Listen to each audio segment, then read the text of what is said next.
was hit. We also know that civilians have been killed and wounded. And besides the capital, other cities such as Natanz, Khurramabad, and other areas have also been targeted. Now, the regime is saying it has come out and said that it's targeting Iran's nuclear facilities and nuclear programs. And this is the same regime that, of course, has assassinated Iranian scientists over the decades. And of course, nothing happened to them from the so-called international community. This IAE. Shalom, everybody, and peace of the Lord to all of you. I hope you can hear me very well. This is the Iranian regime TV, and this is live from Iran. The Israeli armed forces, they are wiping the floor with the mullahs of Iran.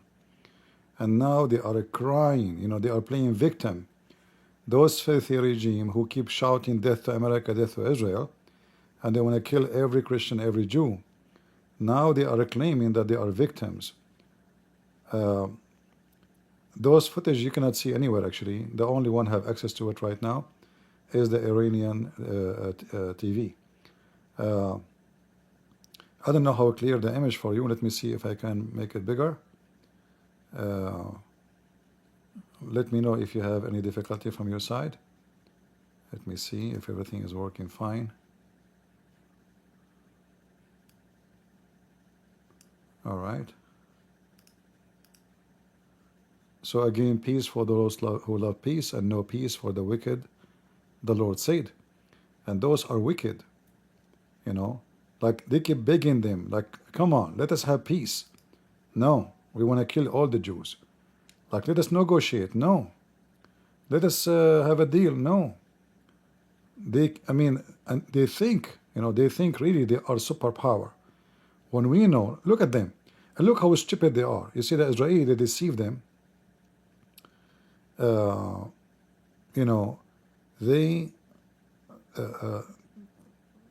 American, they told the Iranian, by the request of the Israeli, that they accept to do one more final negotiation. And that will make the Iranian relax, because they will not attack until this negotiation happen. So supposedly they schedule one more week, but the American, they knew it's just a waste of time. Those people, Trump is begging them for the last 3 months. Let us have a deal, and they refuse. And now they made them shish kebab. And look at this woman. She come in TV from Beirut, this foreigner woman.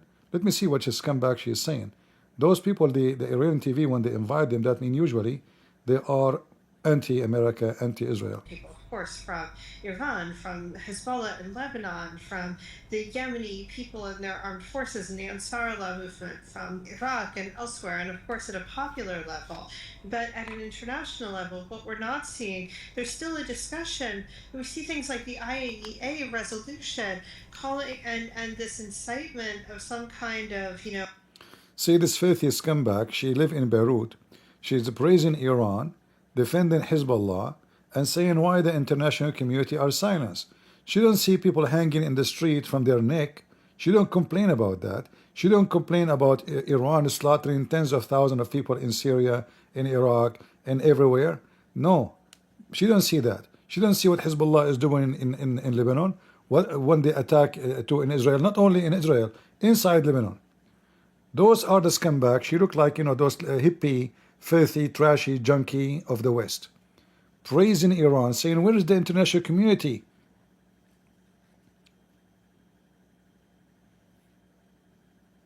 It's now tonight. We don't know exactly what has happened. One of them is Faridun Abbasi, who's a member of the parliament now. And of course, he also was before nuclear scientist.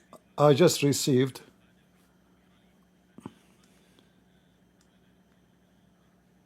that the commander-in-chief of the Islamic Revolution of Iran is shish kebab. The commander-in-chief of the Islamic Revolution, this is the top, commander in the force of the terrorist, is shish kebab. The stupid Iranian regime, they put all the nuclear scientists in one building. And the Israeli, they made them shish kebab too. So not only they lost their buildings, they lost all the scientists in one day. The scientists who will make their nuke. A major, I just heard another news, a major commander of the general chief of the army is shish kebab too. I hope they will make the mullah, the big mullah of Iran, shish kebab too. Let us see.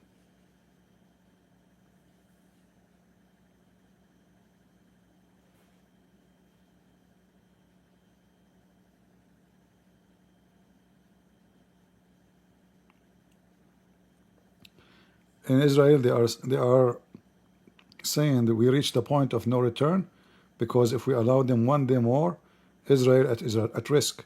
So we have no choice but to do what we have to do. Yeah, they should have done this long time ago.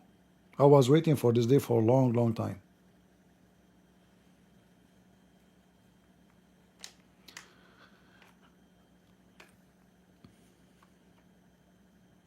Very good. Make shish kebab of the terrorists. Come on.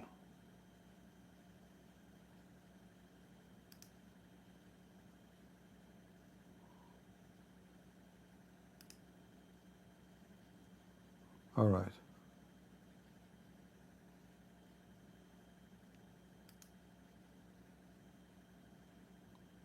Look at this coward, guys. This is a guy from USA. Shouldn't he be questioned and arrested? Somebody live in USA and he is supporting our enemy. Listen to this. As you saw in Iraq, that war went on for more than a decade, and still was not resolved in any sense. It is true. This, by any definition under international law, is an act of war. I will be interested to see what Russia and China. See the haters? This is an American citizen. Where is the CIA? Yeah, this is not a freedom of speech. When you support our enemy who want to kill American, this is a treason. This coward, he live in America, as you see. The name of this is city. You see, this filthy Iranian TV, government TV, they invite Western who hate America, including American. I hope this guy, he will be arrested, because this is not a freedom of speech. Iran killed 245 Marines. The first suicide bombing ever happened against American army. It was done by Iran in Beirut. And more than 54 French Air Force were killed too in the same attack.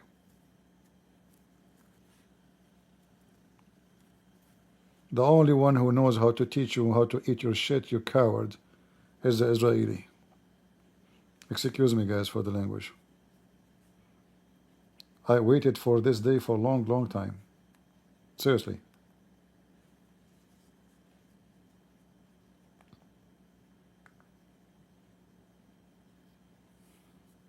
Let me see if we can find more news.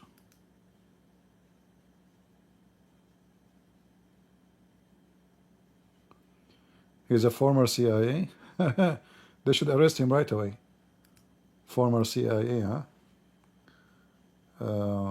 Let us see.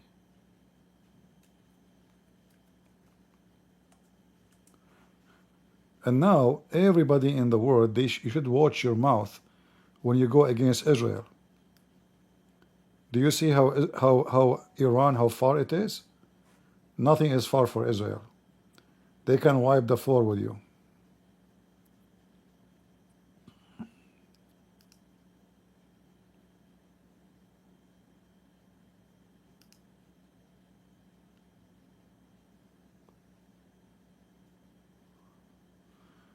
Until now, the attack is going, by the way.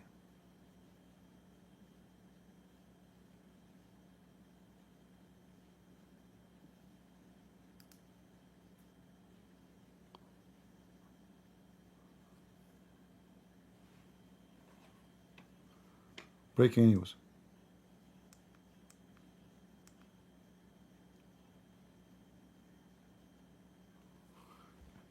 The Iranian, they confirm that the leader of the Islamic Revolution is dead.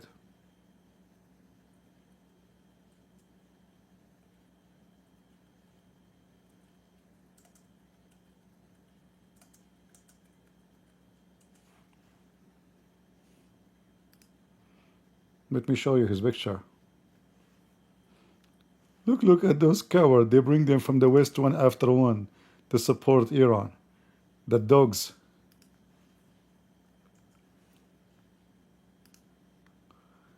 This potato is shish kebab now. Bye-bye. Look how many rings in his hands. He must be a homo. Look how many rings. Like, what is this?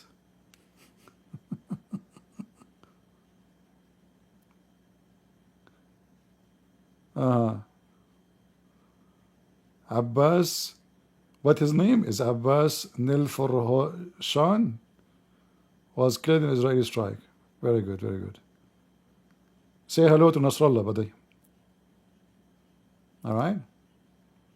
Don't forget to say hello to Nasrallah.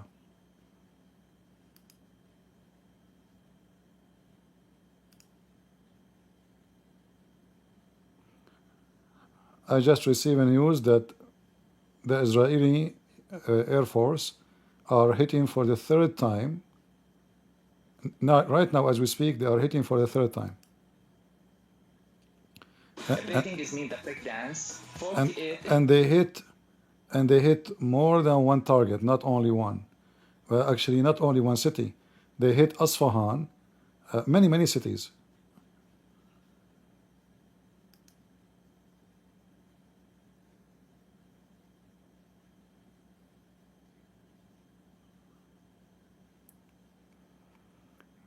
There is more than 70 Iranian until now confirmed leaders, not just names, you know. So look like the Israeli, they knew where they live one by one. It's like, you know, the same what they did with Hezbollah.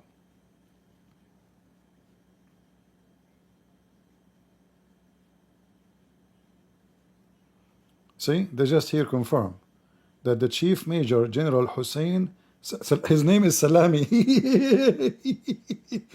His name is Hassan Salami, Hussein Salami. They just made him Salami. Hey Salami, how you doing? You're dead? General Hussein Salami. Okay. What about pepperoni? So you see what they are doing, the Israeli, like they are wiping the enemy. You know, I hope there is some kind of organized revolution inside Iran, so the Iranian people, they will take over the country. That will be great, because now look, all of their forces is demolished. Now is the time. I hope there is a plan for such a thing. If there's no plan, I hope the Iranian, they will take advantage, because you know most of Iranian, by the way, they hate this regime. Most of Iranian, they hate even Islam. They want to finish with this filthy religion. So I hope now the people of Iran, they will revolt and they will take over the country. It's a great opportunity, and especially if Israel hit really hard, major target, and the whole country is in chaos. I mean, look at the hit everywhere in Tehran. Look. I mean, and you know, we know the Israeli, like the Iranian TV, they try to make it the Israeli are hitting civilian target. Those are not civilians. Those are not civilian targets.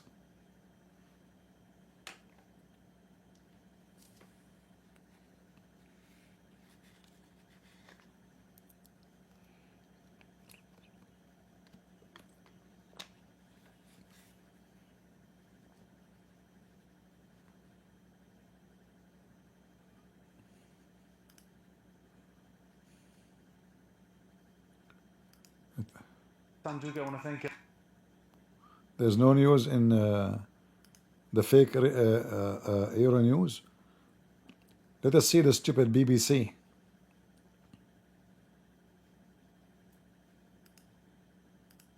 That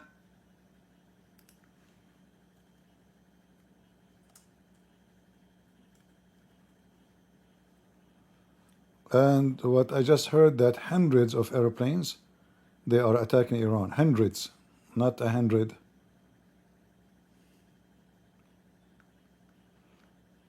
I guess the highest mullah of Iran now, he is in the deepest basement you can imagine.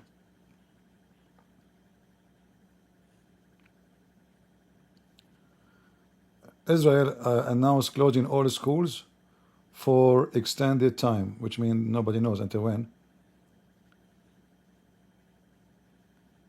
Let us see. BBC is closing.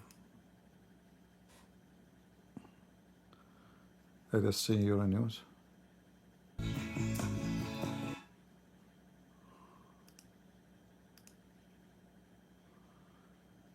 The general chief of the Israeli army announced this attack is historic. Is a historic attack on Iran.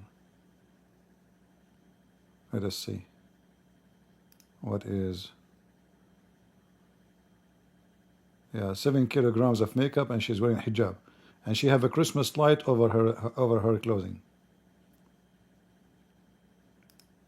Let us see. The news in Euronews, France.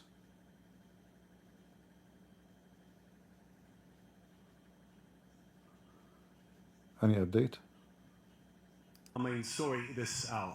Israel says it's carried out what it calls preemptive strikes against Iran. Dozens of explosions are heard across the country, with Israel's defense ministry and military saying they'd struck nuclear sites and likely killed various top Iranian military and nuclear figures. Israel's defense minister, Israel Katz, has declared a state of emergency, saying an immediate retaliation from Tehran is expected. We'll be live to our correspondents in Israel, in Tehran and in the US.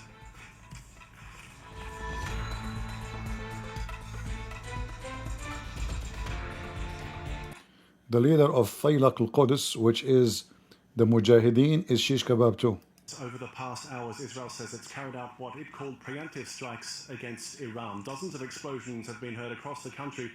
Israel's defense ministry and military have said they've struck nuclear sites and likely killed various top Iranian military and nuclear figures. Iran has suspended flights at Tehran's main international airport. For the very latest, let's go straight to Saeed Azimi, who's there in Tehran. Saeed, thanks very much for joining us once again. First of all, since we've spoken, we've got confirmation of a number of fatalities in Iran. What are we hearing about this?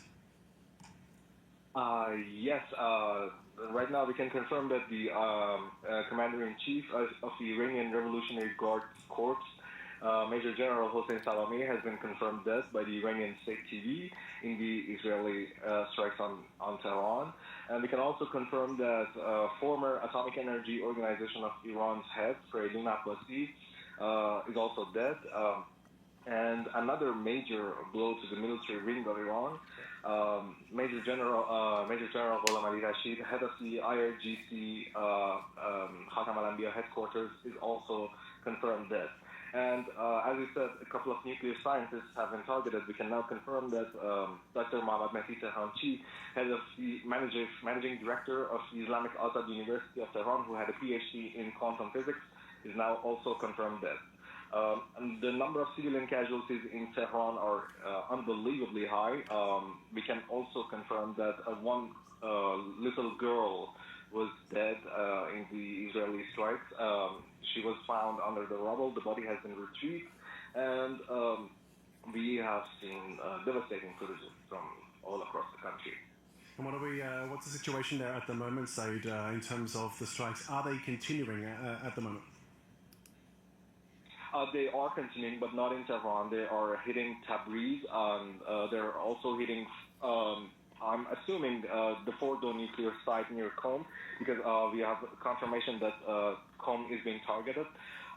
And the strikes, here's how the whole thing played out. They first struck Tehran. They first struck the residences and headquarters of Iranian top military and political and nuclear officials. And then they started hitting Iran's nuclear facilities and military facilities in Natanz. They have been hitting the Iranian enrichment facility in Natanz. They have been hitting the Imam Ali air base in Khorramabad, and they have been hitting air bases in Khonda, and now they are continuing to hit nuclear and military bases in Tabriz and Qom. And at See? this point, have we had any official reaction from the authorities? What authority? They are in the basement, potato. So guys, look, they are hitting every possible target where they have a nuclear facility is hidden, and every possible target where there's leaders. And I am assuming too that they are destroying all the long-range missiles and storage and warehouses. I mean, they are wiping the floor with Iran. And now Iran, I just heard from the head and the chief of the Israeli army that this surgery or operation will continue as long it's needed. It's not like 1 hour, 2 hours. It will continue as long they need to. There's no time limit. Rising Lion, a targeted military operation to roll back the Iranian threat to Israel's very survival. This operation will continue for as many days as it takes to remove this threat. See? For decades, the tyrants of Tehran have brazenly, openly called for Israel's destruction. They've backed up their genocidal rhetoric with a program to develop nuclear weapons. In recent years, Iran has produced enough highly enriched uranium for 9 atom bombs. 9. In recent months, Iran is taking steps that it has never taken before, steps to weaponize this enriched uranium. If not stopped, Iran could produce a nuclear weapon in a very short time. It could be a year, it could be within a few months, less than a year. This is a clear and present danger to Israel's very survival. Benjamin Netanyahu speaking a little earlier there. Well, Israel's Defense Minister Israel Katz has said that Israel is now under a state of emergency, expecting an imminent retaliation from Iran. Let's now cross to Noga Tarnopolsky in Jerusalem. Hi, Noga, once again. The Israeli military has also said this operation could take quite a long time. What are we hearing? Yes, we are hearing that Israel expects the retaliation from Iran to be long and wide. We also heard before that from the Israeli army saying that this operation, which has been called Rising Lion, I believe, could last weeks. Ooh, I like that. I beyond that don't really know what to say. Israelis were actually told yesterday by the Home Front Command that they should calm down, that they should not overreact to American media reports, no need to hoard canned foods or water at home. So it's been a very confusing message in Israel, but right now the entire country is under absolute, complete emergency footing. Airspace over Israel has been closed, schools are closed, people have been told not to go to work. Tomorrow, the instructions for all Israelis, 10 million people, has been to stay home and to stay close to areas. Isn't it tomorrow is going to be weekend anyway? That, we don't yet have information. I know that Israelis are now engaged in the Israeli Air Force in a 5th strike of this night in Iran. Now, Israel, as you say, under the state of emergency, giving us some of those details there. This comes despite it. Well, Israel has one of the most formidable air defenses in the world, but it still needs backing from its allies. And this comes after US President Donald Trump warned Israel against taking this move against Iran. Is Benjamin Netanyahu somehow trying to force Trump's hand here, betting he will intervene against it? Here you see the stupidity of the media.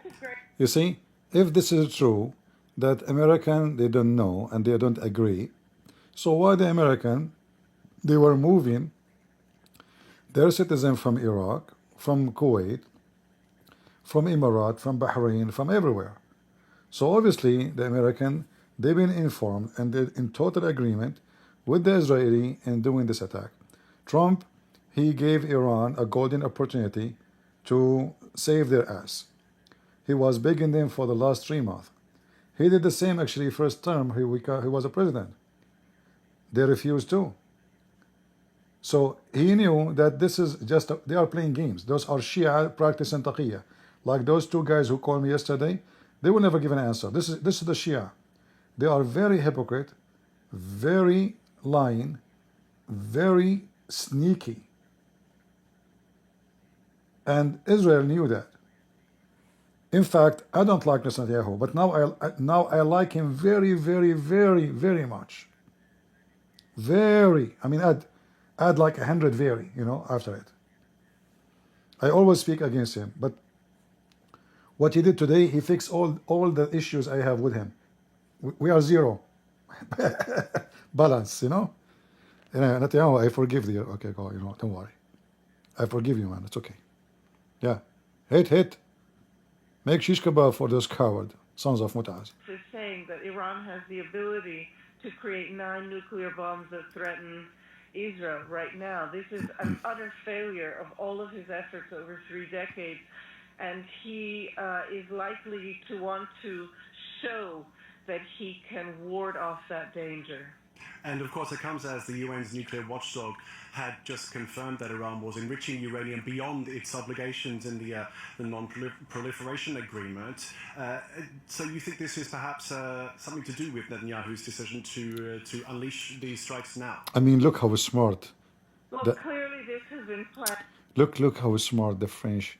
So do you think because the Iranian, they are enriching their uranium so fast and too much, this is the reason behind this attack? No. Let me correct you. It's because they are enriching falafel. I mean, the attack because of falafel. I mean, who put this guy in the TV? Just give me a break. I mean, Kamala Harris will do better, like what has been burdened, but what have I been, something like that. Who is this scumbag? Vershur, USA, must be an Iranian who live in USA. This is Vershur. But this is all done by the West. Sure. In fact, former presidents of Iran said so eloquently that wherever you see this violence and destruction, America is behind it. No problem. And that's sadly the truth in this region. Yeah. We know this to be the case. We know that those scumbag, they support terrorism around the world, and anything happening in the world is happening because of the West. They have terrorist camps in Venezuela, terrorist camps in Africa, in West Africa, in South Africa, in Gaza, in Syria, in Iraq, in Yemen. And then he's talking about everything behind it is the West. The West and the American, this big shaitan. Yeah, they are the angels. This guy, he live in America. I think he's an Iranian. Somebody called the CIA. All those who appear in this station should be wanted. This is the Iranian official propaganda terrorist TV. And look, they have 2 pictures. They keep repeating them. I mean, this is your country, and you have 2 pictures. Show us. Why you are hiding, you potato? That's it? That's what you have? I like the Israeli when they send their bombs. They make light. I like it, It's like a firework. Yeah. Oof. What is that? What the Israeli are sending now? Netanyahu, come on. Can you tell me the name of the bomb? Government that has issued very contradictory statements about its future vision for Gaza, but I think it's fair to say the majority of Netanyahu's ministers have overtly, openly said that they want to empty Gaza of Gazans and they want Israel to take it over. So I do think we should keep an eye on Gaza. Yeah, keep an eye. She must be lefty, by the way. All those Western TV stations, like French, they invite only left-minded, weirdo people to speak in their TV. Yeah.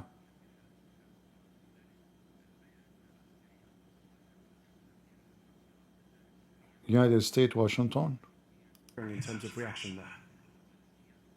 Yeah, the US doubling down on that, really.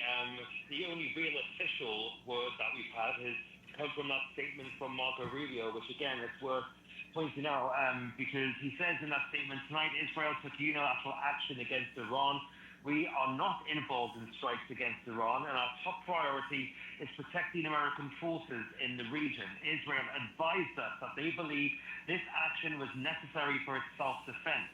President Trump and the administration have taken all necessary steps to protect our forces and remain in close contact with our regional partners.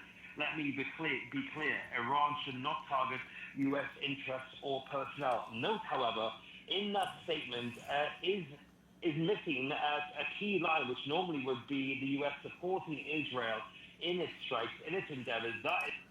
You know what I noticed? That Hezbollah until now did not dare to fart. Like, do you notice? What happened to Hezbollah? Why Hezbollah don't get angry and, you know, takbir, Allahu Akbar, jihad? They are dead. In fact, Israeli, they hit Hezbollah today 3 hours or 4 hours ago in Lebanon. And they don't dare to fart. I mean, do you see how terrified they are? Very, very terrified. Teach them how to behave, those puppies. Let me see the IDF.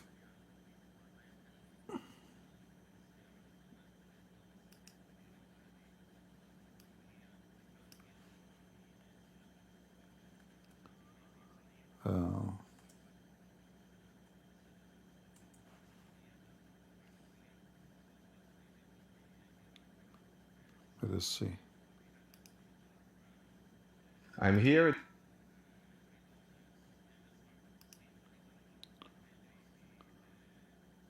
1 hour ago.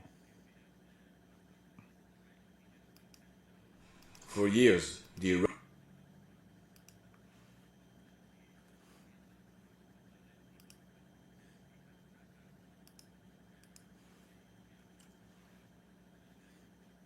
regime has called for the destruction of the State of Israel, planning and advancing concrete military plans to do so.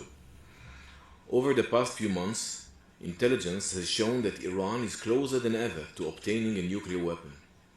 This morning, the IDF began preemptive and precise strikes targeting the Iranian nuclear program in order to prevent the Iranian regime's ability to build a nuclear bomb in the immediate time frame.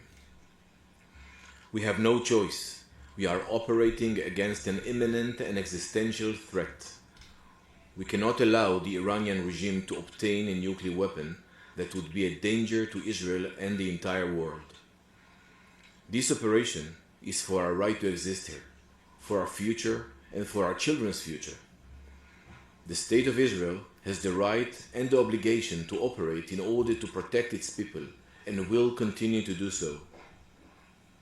The IDF conducted significant preparations for this operation. We are well prepared both in defense and offense to defend ourselves. The IDF will continue to defend the State of Israel.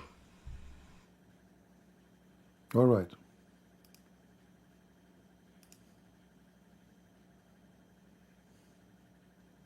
Saeed and Noga and I were talking privately 24 hours ago about the possibility of this kind of strike.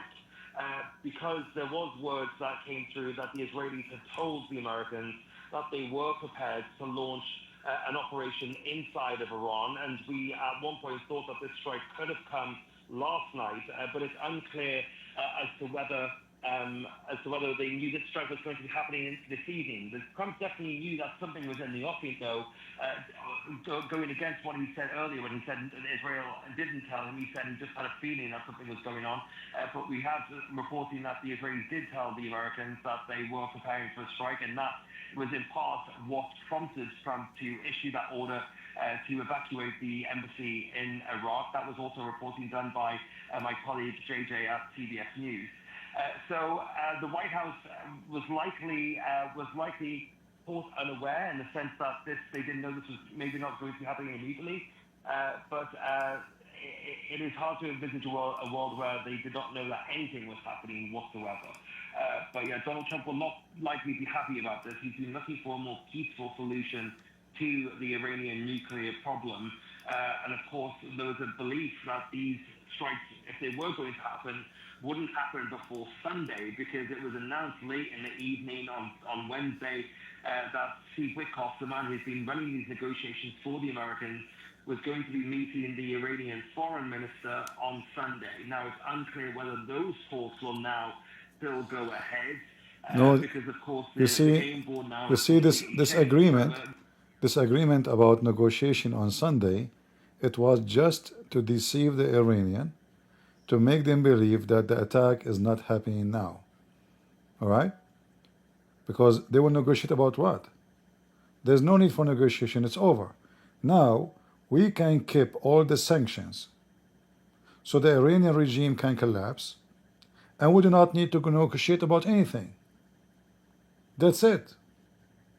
You see, the stupid Iranian regime, if they accept to come to a resolution, they can just do it like the taqiyya style, you know, like, okay, we will not, you know, we promise you, and then they keep doing what they do usually, doing it secretly. But they are stupid. They refuse to agree. And now there's no point of negotiation. Negotiate what? Why would negotiate? Who need them? What big mouth? What you are saying? Iranian news agency quotes security source as saying Iran planning decisive response to Israel. Yeah, you made me fart. I cannot wait for it.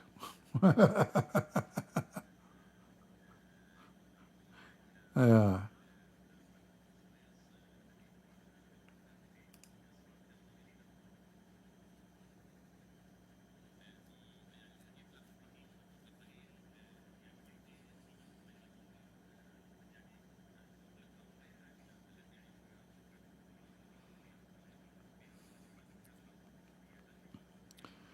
You know, usually when the Iranian attack, all their missiles, they will fail over the Arab in Israel. It's like they are targeting the Arab, you know? I mean, they are so dummy. Like in the previous time with Hezbollah, Iran, when they hit missiles over Israel, one missile only hit a farms owned by Jews. They killed 9 cows. The rest of the attack, if they attack anywhere, they hurt only Arab, which is very weird, you know? Like they send their missile to kill the Arab.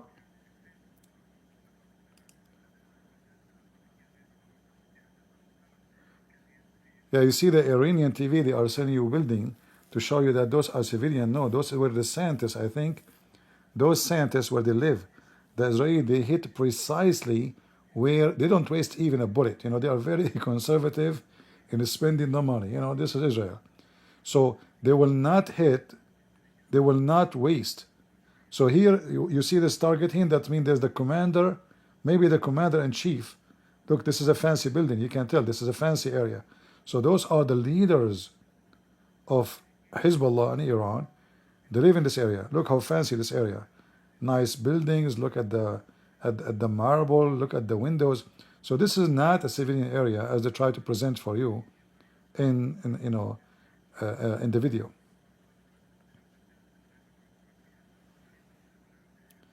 This potato, his name is a Christopher Hilali. So he called himself a Christopher, but his last name is a Muslim. All right, potato. Obviously, he used a fake name. Yeah. Houthi Muslim.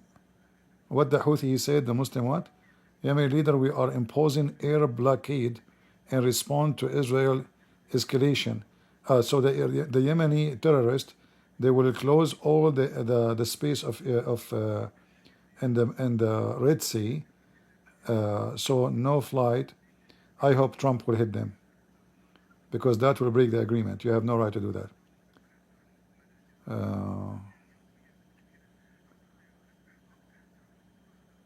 At least one Lebanese killed in a fresh Israeli attack. Okay, no problem. He must be a member of Hezbollah. What the Lebanese doing in Iran? Yeah. Let us see here if there's anything.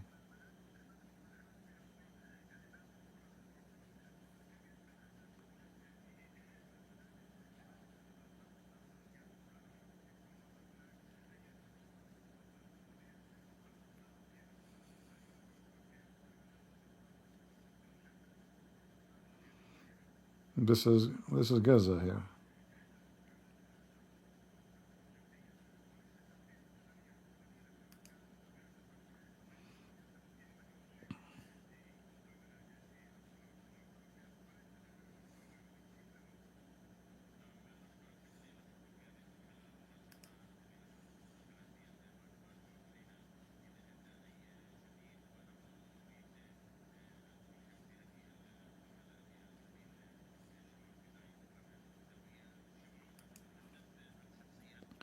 You see, those filthy Iranian, they caused the death of a lot of Ukrainian.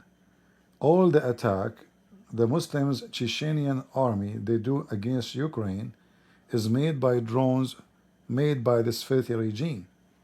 So I'm sure that the Ukrainian now they are so happy to see this filthy regime is paying the price. In fact, if I am a Ukrainian, I will give them some blow, joining the Israeli, because they deserve to be punished for their crimes. What a filthy regime.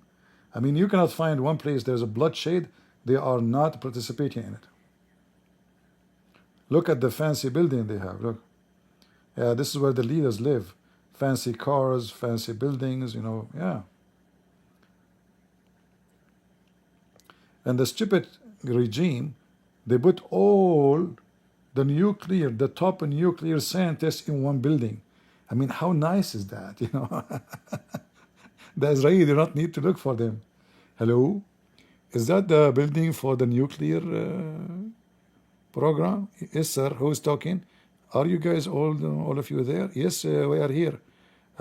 Can you say takbir? Why? Because we will make you shish kebab. Say the last one. Last time. Go ahead. Say it. Who are you? I'm Jack Shalom from Jerusalem, you idiot. Boom.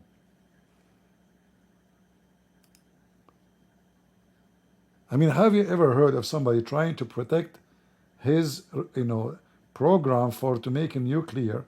They put all the scientists in one building. I mean, how stupid you are. Like, you could not make it easier to the Israeli to finish them out? All of them in one building? Like, why? You are short of buildings? Look how genius they are. Unbelievable. I say we are the Arab, we are the smartest, which means the stupidest, but I think the Iranian this time they did beat us. Hey, sorry, Arab, the Iranian did beat you this time. You lost the Nobel Prize of stupidity. The Iranian, they did beat the hell of you. You can't be proud about the most stupid no more. Iranian, they took the first place. Iranian regime. Yeah, put them all in one building. Yeah, good for you. Yeah. Man.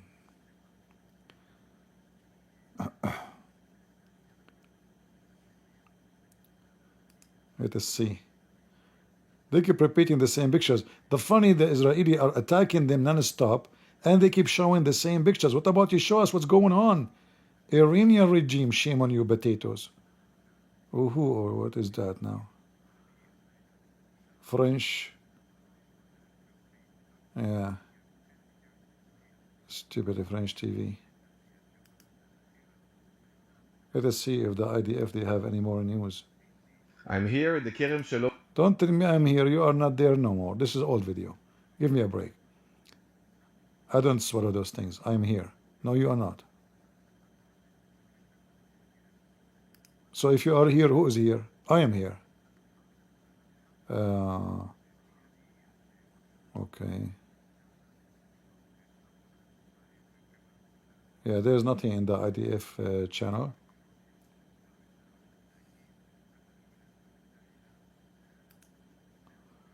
Let me see if there is any news from different agency.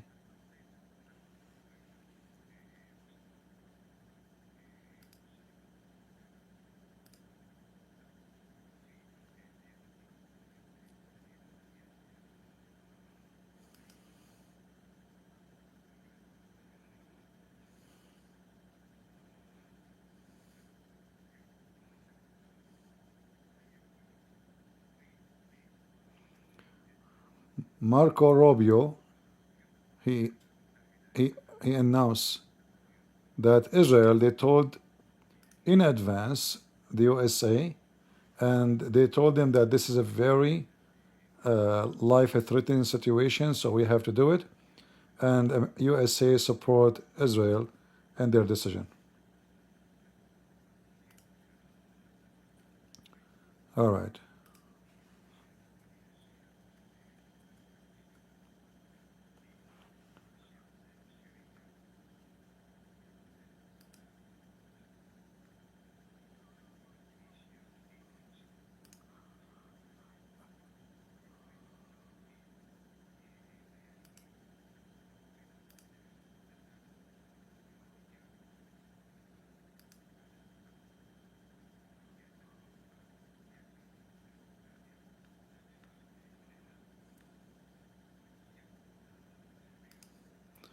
Marco Rubio, he warned the Shia militant in Iraq and Hezbollah or any other party to involve or else. Very good, very good.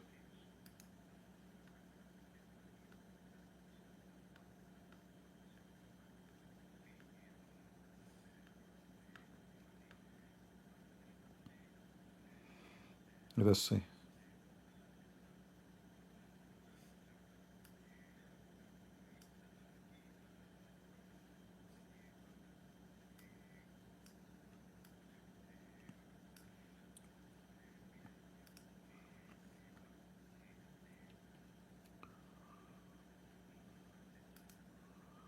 I'm trying just to find some news somewhere additional to this.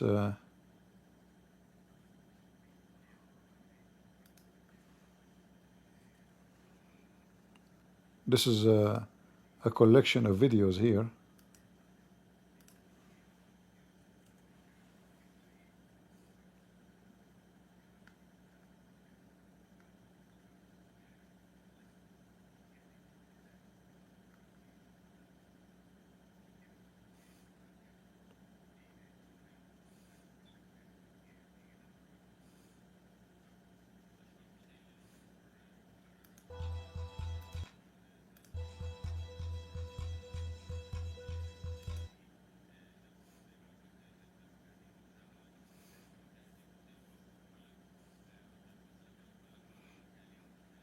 Yeah, there's nothing here.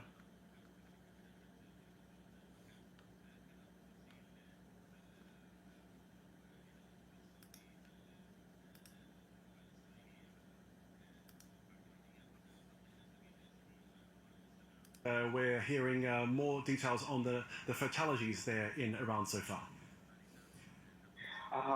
Yes, we have now confirmation that Iran's Commander-in-Chief of the Iranian Revolutionary Guards Corps, or IRGC, Major General Hossein Salami, is now confirmed dead. His deputy, Major General Ghulam Ali Rashid, is also confirmed dead. That actually is a very, very significant blow to the IRGC and to the Iranian military wing. We have now confirmation that Iran's top military official, Major General Mohammed is safe. He was in the war room, and he's not killed in the Israeli strikes, unlike what has been reported in the media. And we also have confirmation that a couple of nuclear scientists, including former head of the Atomic Energy Organization of Iran, Faridun Abbasi, is killed. And we also have footage and reports of unbelievably high civilian deaths. Now, of course, yeah, civilian. They are civilian. Nuclear sites as well. What sort of confirmation do we have on that? Minutes ago, the Israelis targeted Natanz enrichment site again.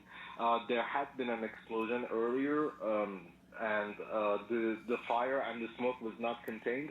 But the second explosion came again, and right now the authorities in Natanz are checking for possible nuclear contamination and nuclear pollution, and the safety risks for the citizens of Natanz.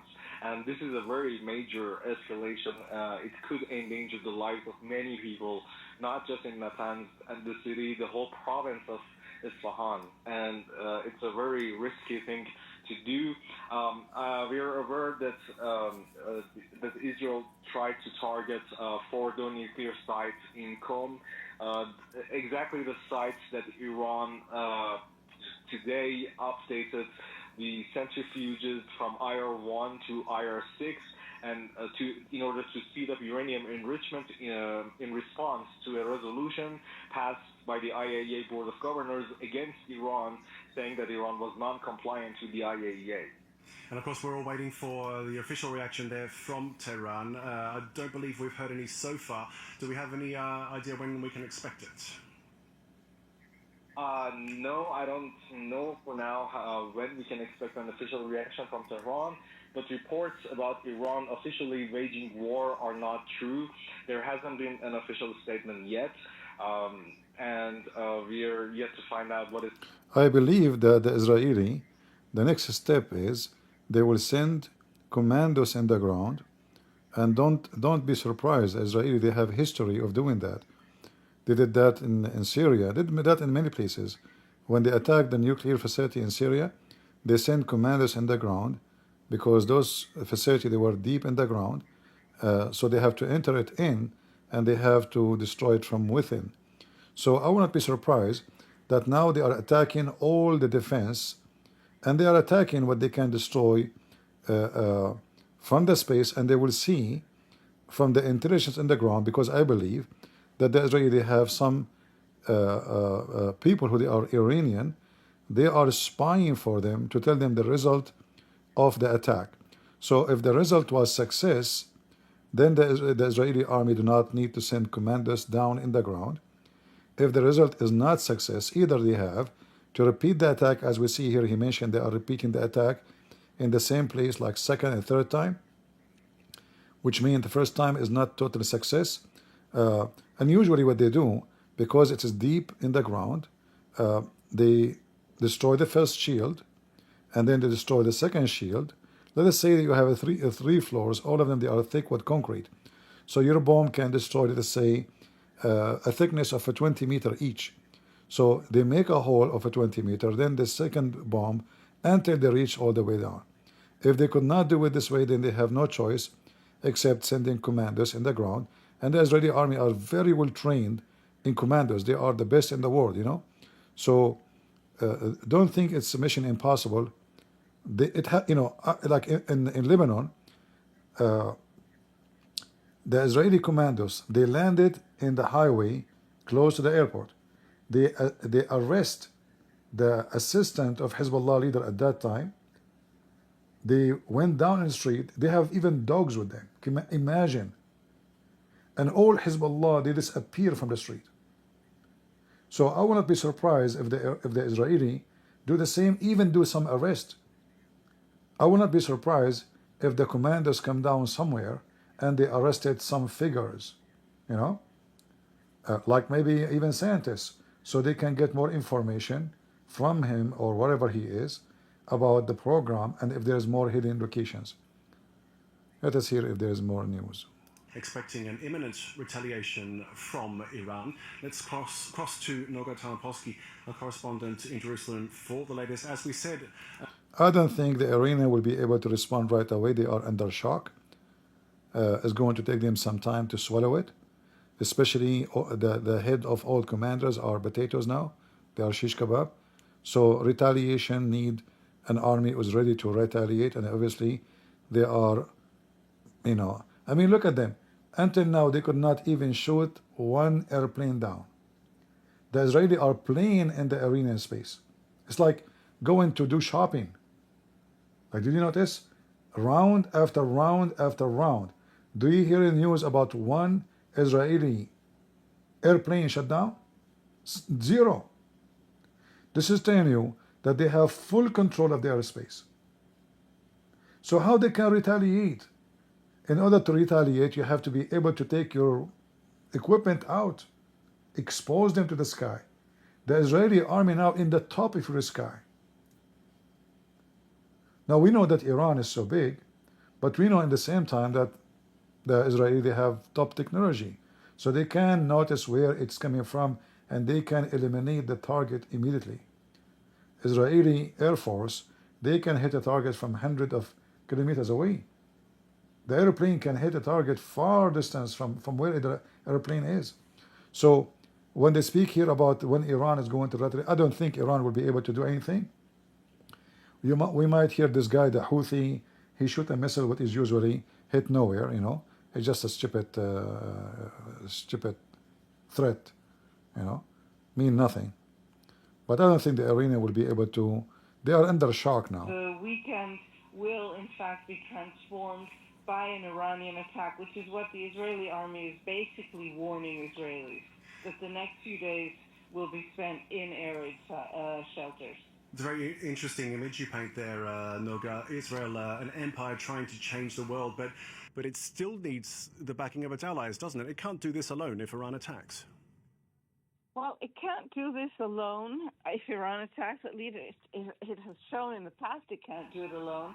And again, as we've been discussing just yesterday, we were told that the chief of staff of the Israeli army had made it plain to the Israeli cabinet that was eager to launch this attack that Israel could not go it alone militarily, that Israel should not launch a unilateral attack on Iran, which is exactly what is underway right now, as announced specifically by Secretary of State Marco Rubio, who basically linguistically washed his hands of this and said the United States has nothing to do with this. So there are two aspects. Can Israel do this successfully on its own militarily? Give me a break. And will Israel be able to defend itself? Yeah. Imagine this is an Israeli, you know, those lefty, they keep whining, you know, they are like, would we be able to defend by oneself? I mean, don't you see you're stupid? What's wrong with you? You are controlling their airspace. You killed all their commands.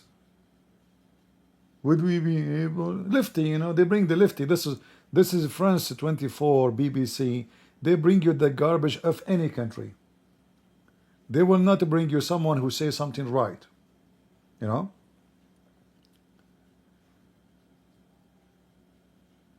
The American, I told you before, Trump is a potato. He will not go to war. He is not a war guy. But Trump now, he will get the fruit of this. Because he do not need to threat Israel. I mean, to threat Iran. He say, okay, see, I told you, you know the thing, you know. I told you, you don't listen to me. If you listen to me, we will have agreement. But you don't want to listen to me, no problem. Okay, no problem. So now the Israeli is the one who will attack. Trump is going to get the result. Like he will praise himself, like, I told them, I warned them, you will be facing my power. But he did nothing, by the way, you know. But I have to say, now Iran, when they send their missiles back, I think the American will help to take down big amount of them, because, you know, those missiles, they have to fly over Iraq, over Syria, over Jordan, you know, and the American army is all over. So I believe the American, they did not like join in the attack, yes, but I believe they help Israel with a lot of intelligence with their target. At the same time, they will help the Israeli to stop any missiles to arrive to Israel. However, I am very sure the Israelis are ready for this. They knew what they are doing. They will not be jumping into such a thing. This is a big thing. This is not a joke, unless they are ready totally for such an attack.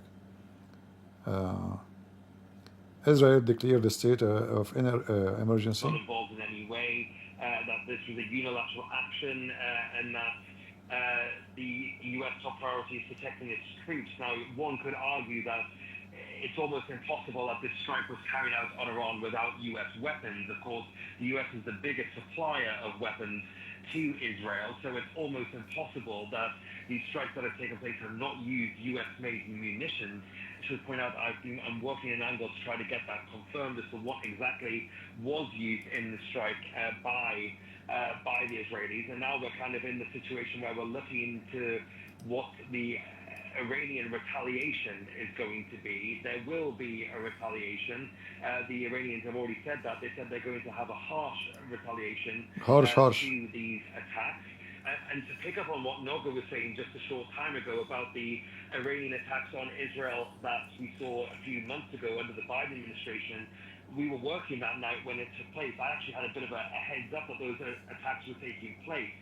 And at the time, you'll recall that the American government said that this was not telegraphed. That was a line that John Kirby used to like saying quite a lot, that this was not a telegraphed punch from the Iranians. That was not the sense that I got talking to top officials and top US officials at the time. It was very much the fact that the Iranians had kind of, through back channels, told the Americans how the strike would be coming, what they would be sending. Of course, they sent waves of slow-moving drones that take hours to fly from Iran to Israel. And then the second time around, we saw that increase in ballistic missiles, which are much harder to shoot down and make their way from Iran to Israel in just about 13 minutes. But in that second wave, we saw an increased U.S. presence. We saw the battleships. We saw the U.S. joining forces with the U.K. in various installations across the region in places like Jordan to help shoot those missiles down. Whether there is now any cooperation between the U.S. and Iran in the back channels to telegraph this punch will be fascinating to see. But it appears that this is now a completely different kettle of fish to what we saw a few months ago. And this is... All right, shut up. Trump is going to hold a security meeting with his cabinet, the top security, to discuss the situation. And I think everything is going very good. I pray that the Israeli, they are successful in their eliminating. We don't want this attack to be just destroying some buildings, you know.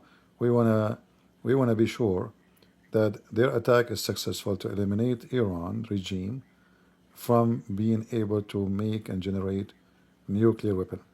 So I hope that will destroy. I mean, this is their opportunity. You see that last time during the war, the Israeli, they wasted many opportunity.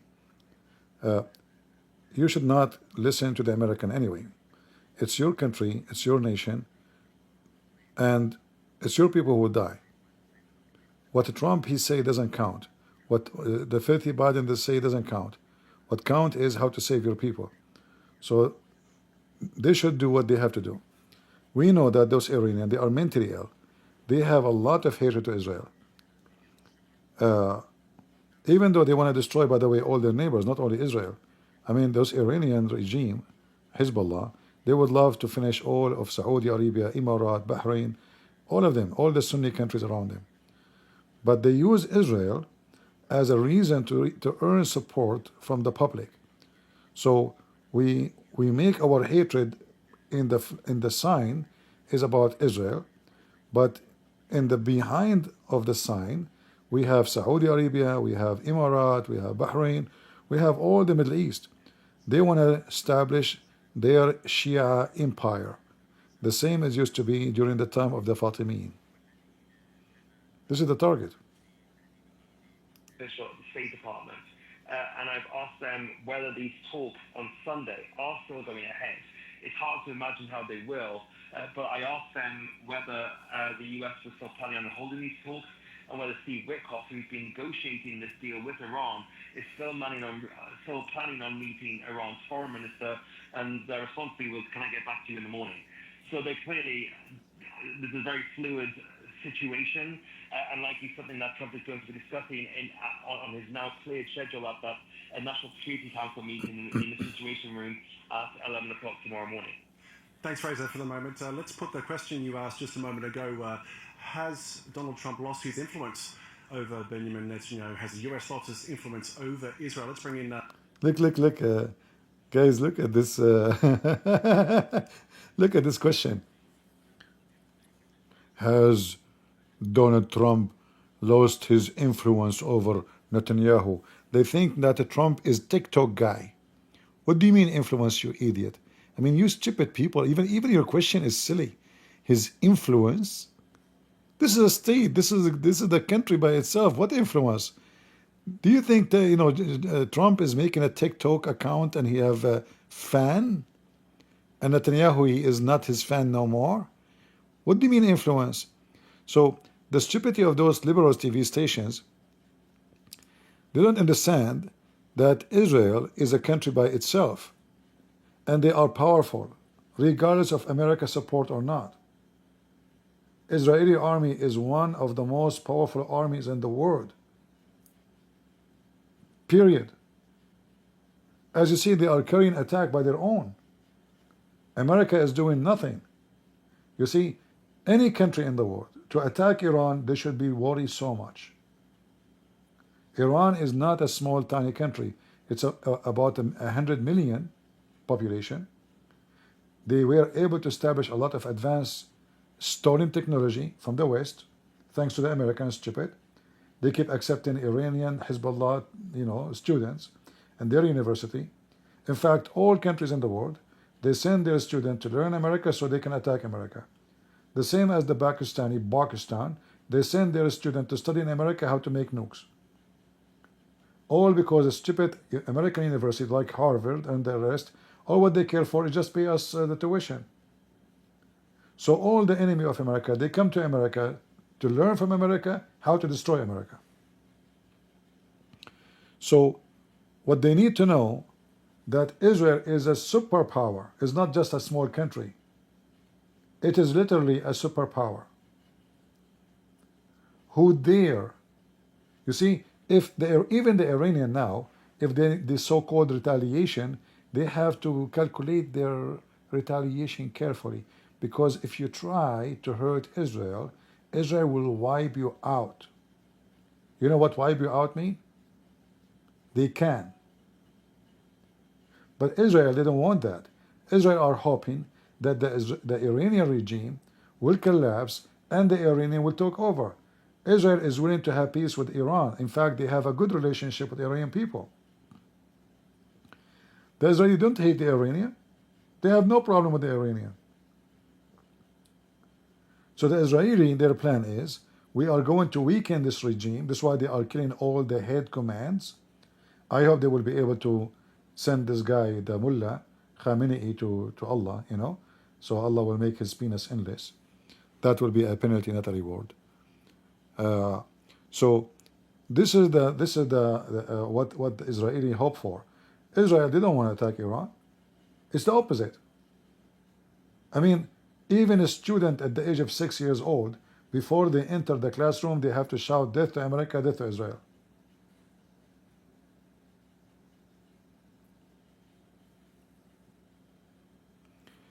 Do you look tough as that guy?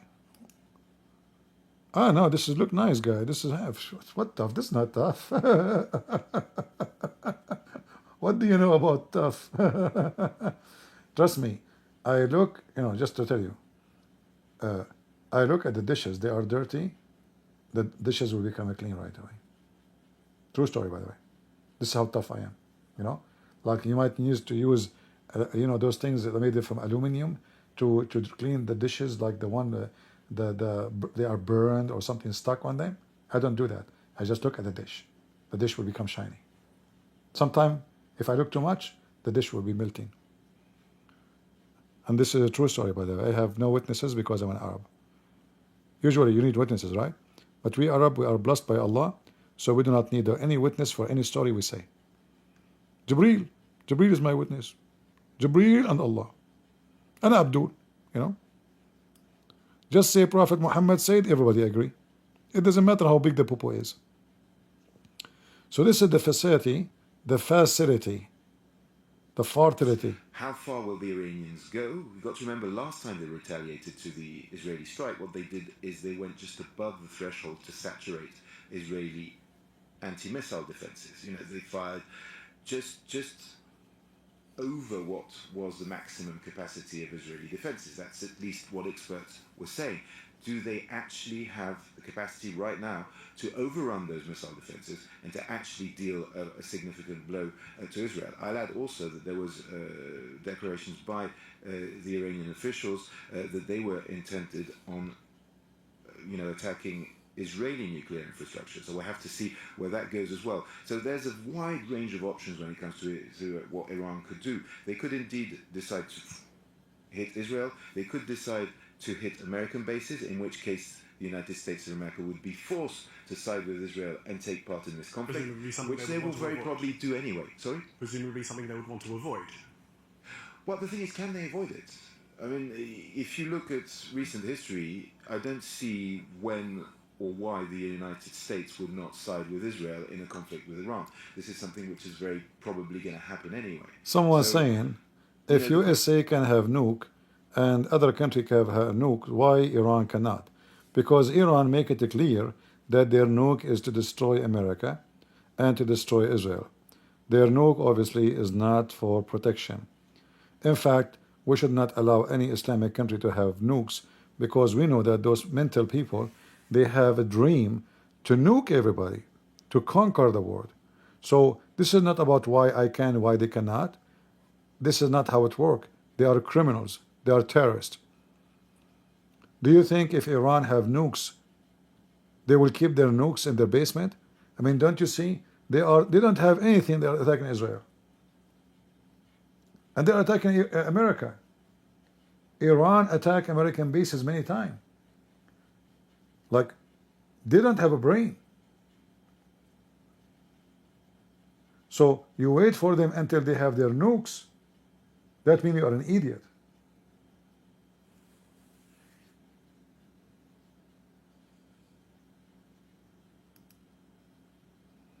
They have the same pictures in the Iranian TV.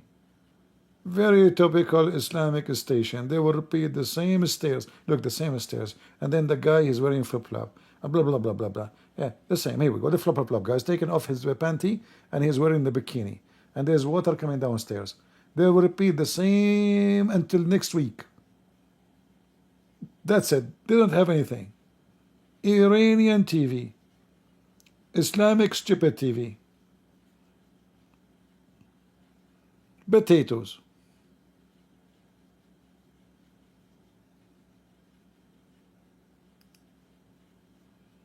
Let us see.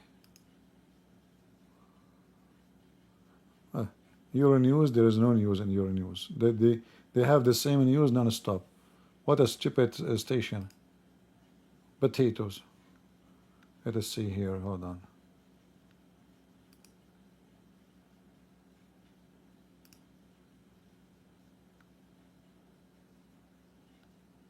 Yeah, all the world news. There is no news really.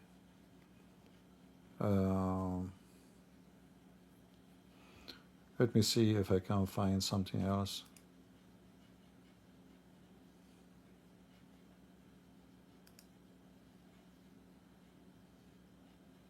What, they give you a high school degree?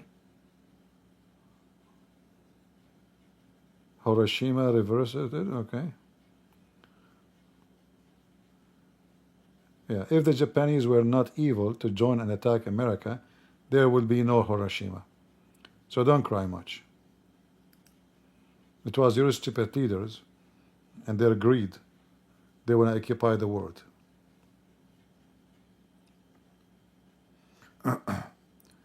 Let us see.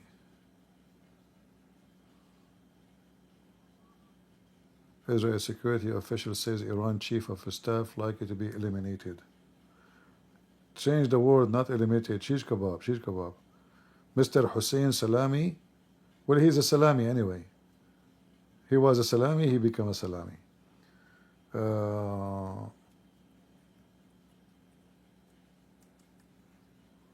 Let us see if there is something.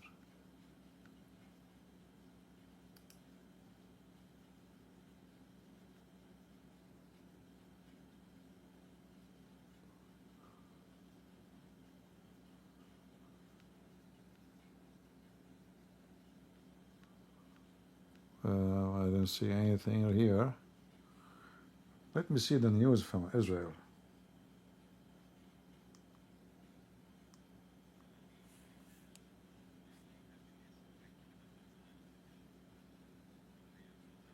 Yeah, the Israeli, they shut down all the schools to further notice. It can be for a week, it can be for 10 days. Simply, will be kind of an open war until the target is satisfied. You know what I mean? They will not stop. This is not like last time, like 15-minute attack. Finally, they have a new pictures. What the time now in Iran?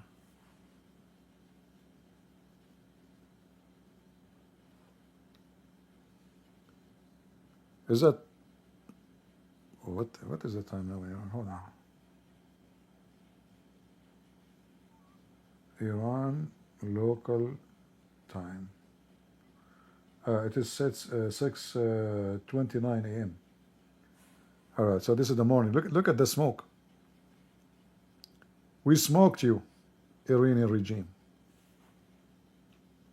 Look what they have in the screen. They have a black label tape. Do you see, guys, the black? They just added the black. Is maybe the Israeli, they killed the Khamenei? You know, they will put this if something big happen, you know? Do you see the black label? Huh?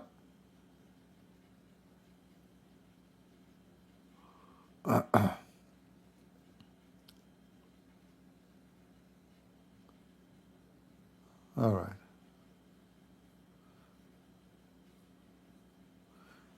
And people, they call this conflict. This is not a conflict. This is Islam. This is not a conflict. This is not temporarily. Those people, they hate the Jews because the filthy Muhammad told them to kill all the Jews. Stop using the word conflict. This is not a conflict. Conflict usually is like two countries, they have a conflict of interest. Like, I want this, you want that. This is not about this. This is religiously motivated. Otherwise, what Iran have to do with Israel? Do they have a border? They are too far from each other. They keep using the word conflict. It is a religious, motivated war. And such a thing is not a conflict. It is for eternity, until the day of judgment. As long those people believe in the filthy Muhammad, they believe in fighting and killing the Jews and the Christians.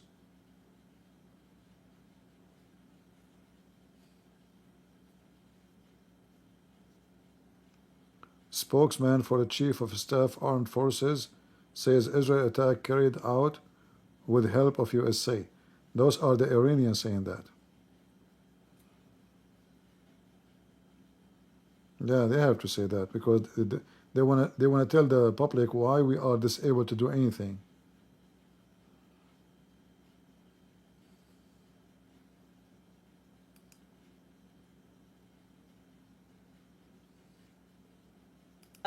Connected to the military, and this is completely off the charts and completely unacceptable. Unacceptable. The people who are here are outraged. This is an area, and uptown Tehran is considered one of the safest areas in the Iranian capital that has been attacked. Yeah, you know, the same as the terrorists of Hezbollah, they are in Beirut.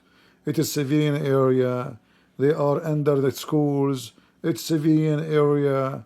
They are in the airport. It's civilian area. I mean, the Hezbollah and the Iranian regime, they don't do anything. They all is civilian area. And the Israeli are going all the way to hit civilian area. We know that this is where your terrorists live. This is where your leaders live. And maybe this is the building where the scientists live too. Scientists are legitimate target because those are the one who they are making bombs. Those are not scientists who study a solution for farming. Those are making bombs to destroy Israel. Israeli media regime has started fourth waves of attack on Tabriz, Kermanshah province. Very good, very good. Yeah, this is where you have your potato chip. Iran said Israel and US will pay a heavy price. We are waiting for it. Bring your balloons. Of those who are martyred, and the Zionist regime just provided itself a very bitter and painful destiny with this crime, and it will definitely receive it. Sure, This is the message that we just got from the Iranian Supreme Leader. And meanwhile, his political advisor, Ali Shamkhani, was targeted in the Israeli airstrikes, and he's severely injured. He was transferred to a hospital. We don't know he lost his balls. what his injuries are, but I know that he's severely wounded, and I don't think he's going to make it. So Supreme Leader is not dead yet? Let's now speak to James Andre, our senior reporter here on set with us. James, of course, we've been hearing about the US trying to distance itself from Israel's actions here. Donald Trump, of course, warning just hours ago that Israel should not do this ahead of a next round of nuclear talks on Sunday with Tehran. But in a sense, if Iran strikes Israel, the US will fall in line, won't it? So is this just sort of buying time somehow? Well, pretty obviously what will happen is that if Iran chooses to indeed hit American interests in the region, there will be very clearly a response from Washington and from the United States. If it attacks Israel in a very strong form, it will be the same thing. So the fact of the matter is, the decision, we'll see what Iran decides to do. Iran could very well decide to indeed, do good on its threat to attack American bases in the region. If it does so, well, it will be in a direct confrontation with the United States of America. The thing is, if they do hit Israel with any force, the Americans will definitely defend Israel. I mean, that is a very, very probable thing. So they could make any decision. The thing is, you see, there is just a minute ago, new missiles have been falling, or attacks have been falling onto Iranian soil.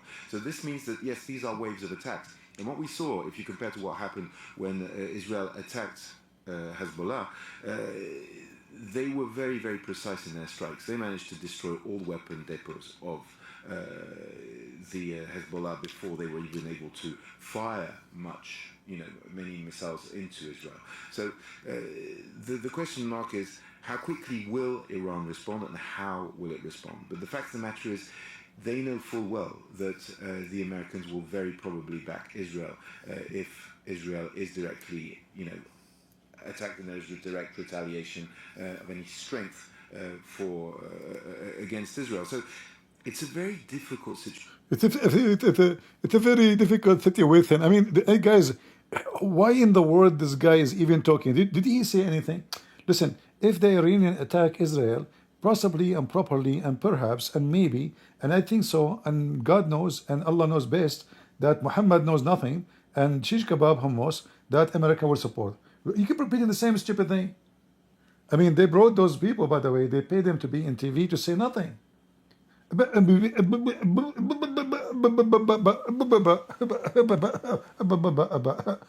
know that. Tell us something we don't know, you idiot. Probably, perhaps. It's like the Quran. Allah keeps saying maybe. It may be Allah will help you. It may be Allah will forgive you. Just give me a break. The Aryan TV is better than you. Let us hear to the stupid Aryan TV. Hey, wave your hand before he died. Too bad now. This is before he died. Message by the Supreme Leader is addressing as well.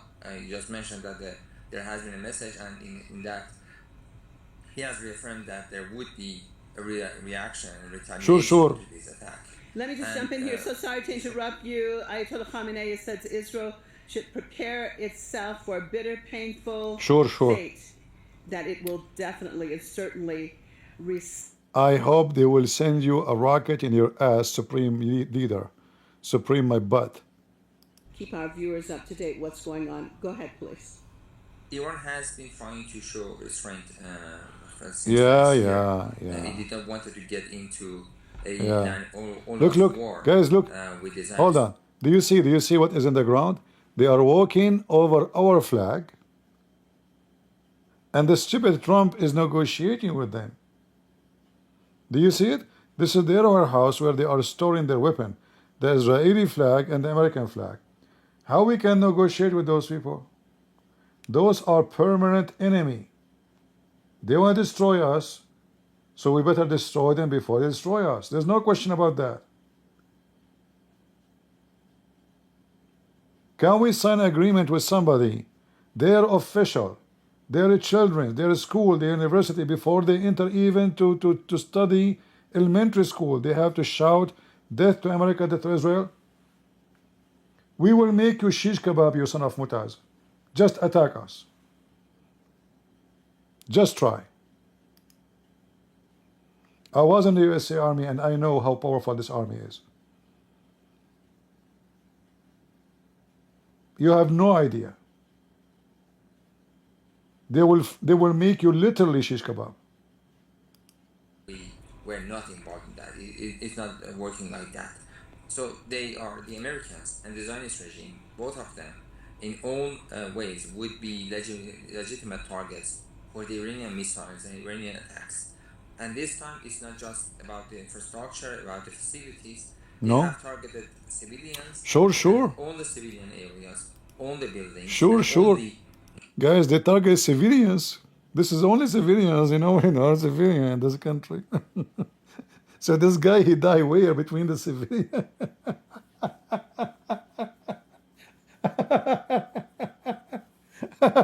Abdul. Yeah, Abdul, how you doing?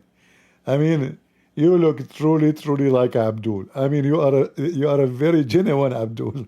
And look, they keep kissing each other. And everybody have rings, they love to put rings in their hands. Yeah, we are death to America, death to Israel. We are going to make you shish kebab. Allahu Akbar. We have long penises. Do you have long penises? You don't have. Look, this is our penis in the. Why you don't move it? Just put it out. Shoot it. You coward! You could not even kill one Israeli by sending 500 missiles.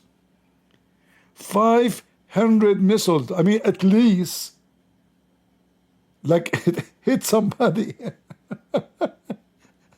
500 missiles.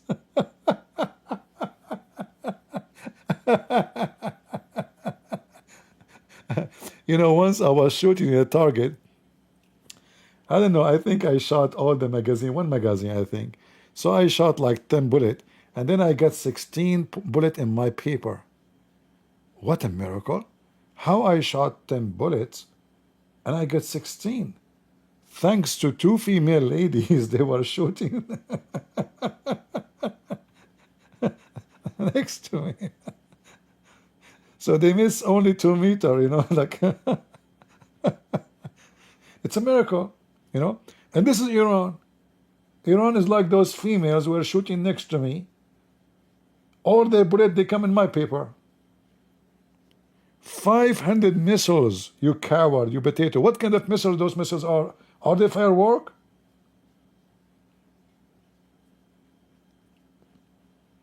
Potato.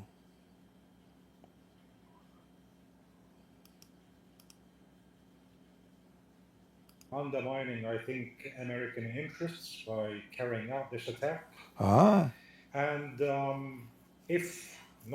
when Iran does respond, one can only expect that the United States is going to assist in one way or another in defending Israel, as it did before in previous Iranian missions. Kiss my... you know what? Iran did attack Israel. There were Israeli army announcements assuring Israelis that its allies would provide Israel with an extra layer of military defense. We have not yet heard that. Oh, but now I can give you some breaking news. Apparently Iran have launched, let me just make sure what I'm telling you is correct. This is coming through right now. I can't tell if this is something specific about an Iranian launch that has been identified or just a general announcement, but the Israeli Home Front Command has just told Israelis that they should expect to hear air raid sirens. Yeah, I don't think Iran, they can launch anything, even though she is saying they already launched, but I don't think it's true. The Iranian now, they are under shock. Same time, as long as the Israeli are in control of the airspace, Iranian, they knew that the second they move, they're, because those trucks, those are massive, huge, you know. Those are not small, tiny one. You have to take them from those basement, and I am sure that the Israeli are watching it. So I will not be surprised if the Israeli have drones, not only fire jet, flying over Iran. You know, those kind of drones who can fly non-stop for many, many days.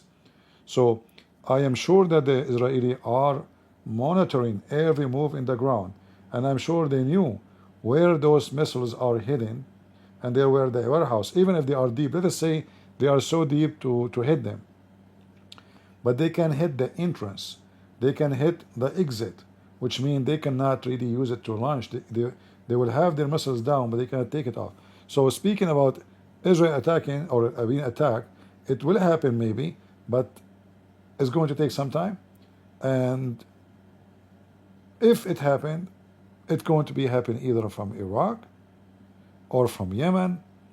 But right now, I don't think the Iranian, they are capable of doing such a thing, especially they see the only time they can do such an attack when they see the Israeli airplanes disappear from their space. And as long as Netanyahu, he mentioned that this is an operation will continue for coming days, even he said weeks. So this is not 2 hours hit and bye-bye.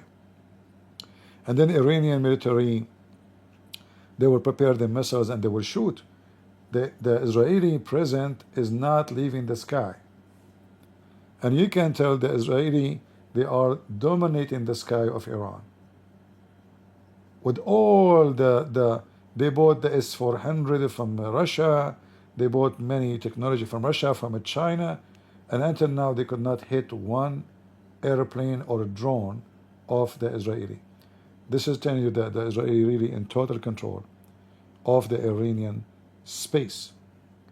This is why when they speak about retaliation, it can happen if the Israeli are monitoring some area and the Iranian, they have a surprise of some weapon hidden in different area. But even that is going to be very funny to do, because if you do retaliation and your retaliation is so weak and so silly, then the Supreme Court promise is a joke and he will become a joke for his people.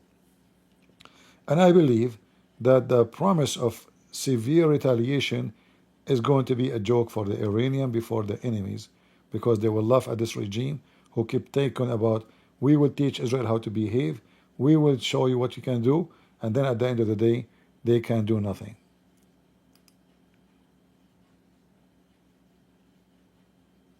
Let us see, there's a breaking news from Israel.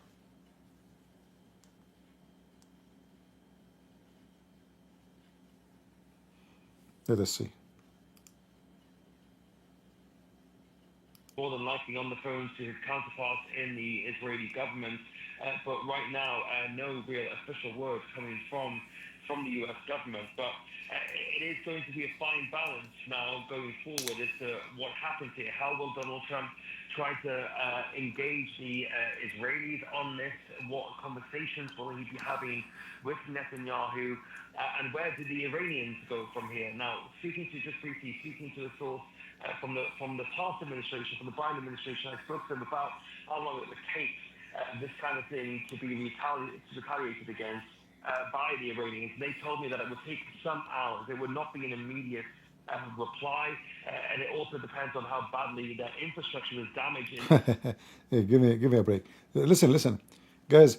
We don't even see during the attack any fire shooting from the ground at the Israeli army. Did you know this? This is the capital of Iran, Tehran. In all the videos, we did not see any response from the ground shooting back at the Israeli Air Force. And then you ask yourself, if in Tehran they could not respond to what's happening in Tehran, how they can respond to Israel? I mean, their defense system obviously must devastated to the point they could not even shoot like even normal like anti-craft, like those they put them in the truck in the back. We did not see even one of them shooting at the sky. That means all of them, they are hitting the revolutionary so-called guards. They are guarding nothing. They are hidden in the under the basement of Nasrallah.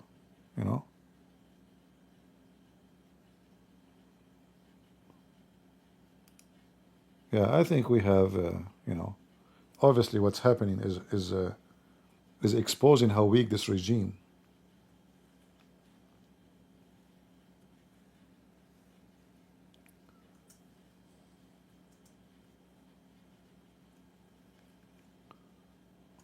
Right?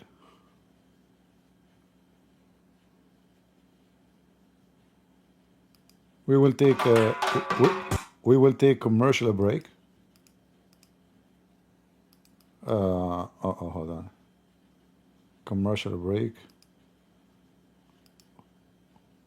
Let us do this. So you can, learn a little bit about the music.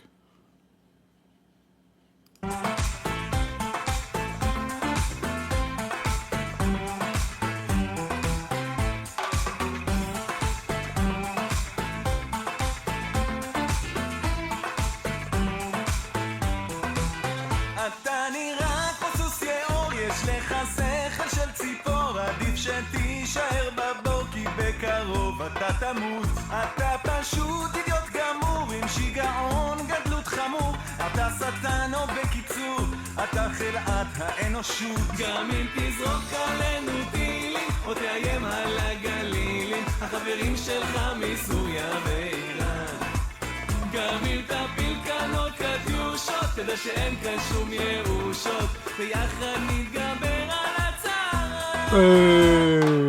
يلا يا نصر الله إن شاء الله go back to Allah حزب الله potato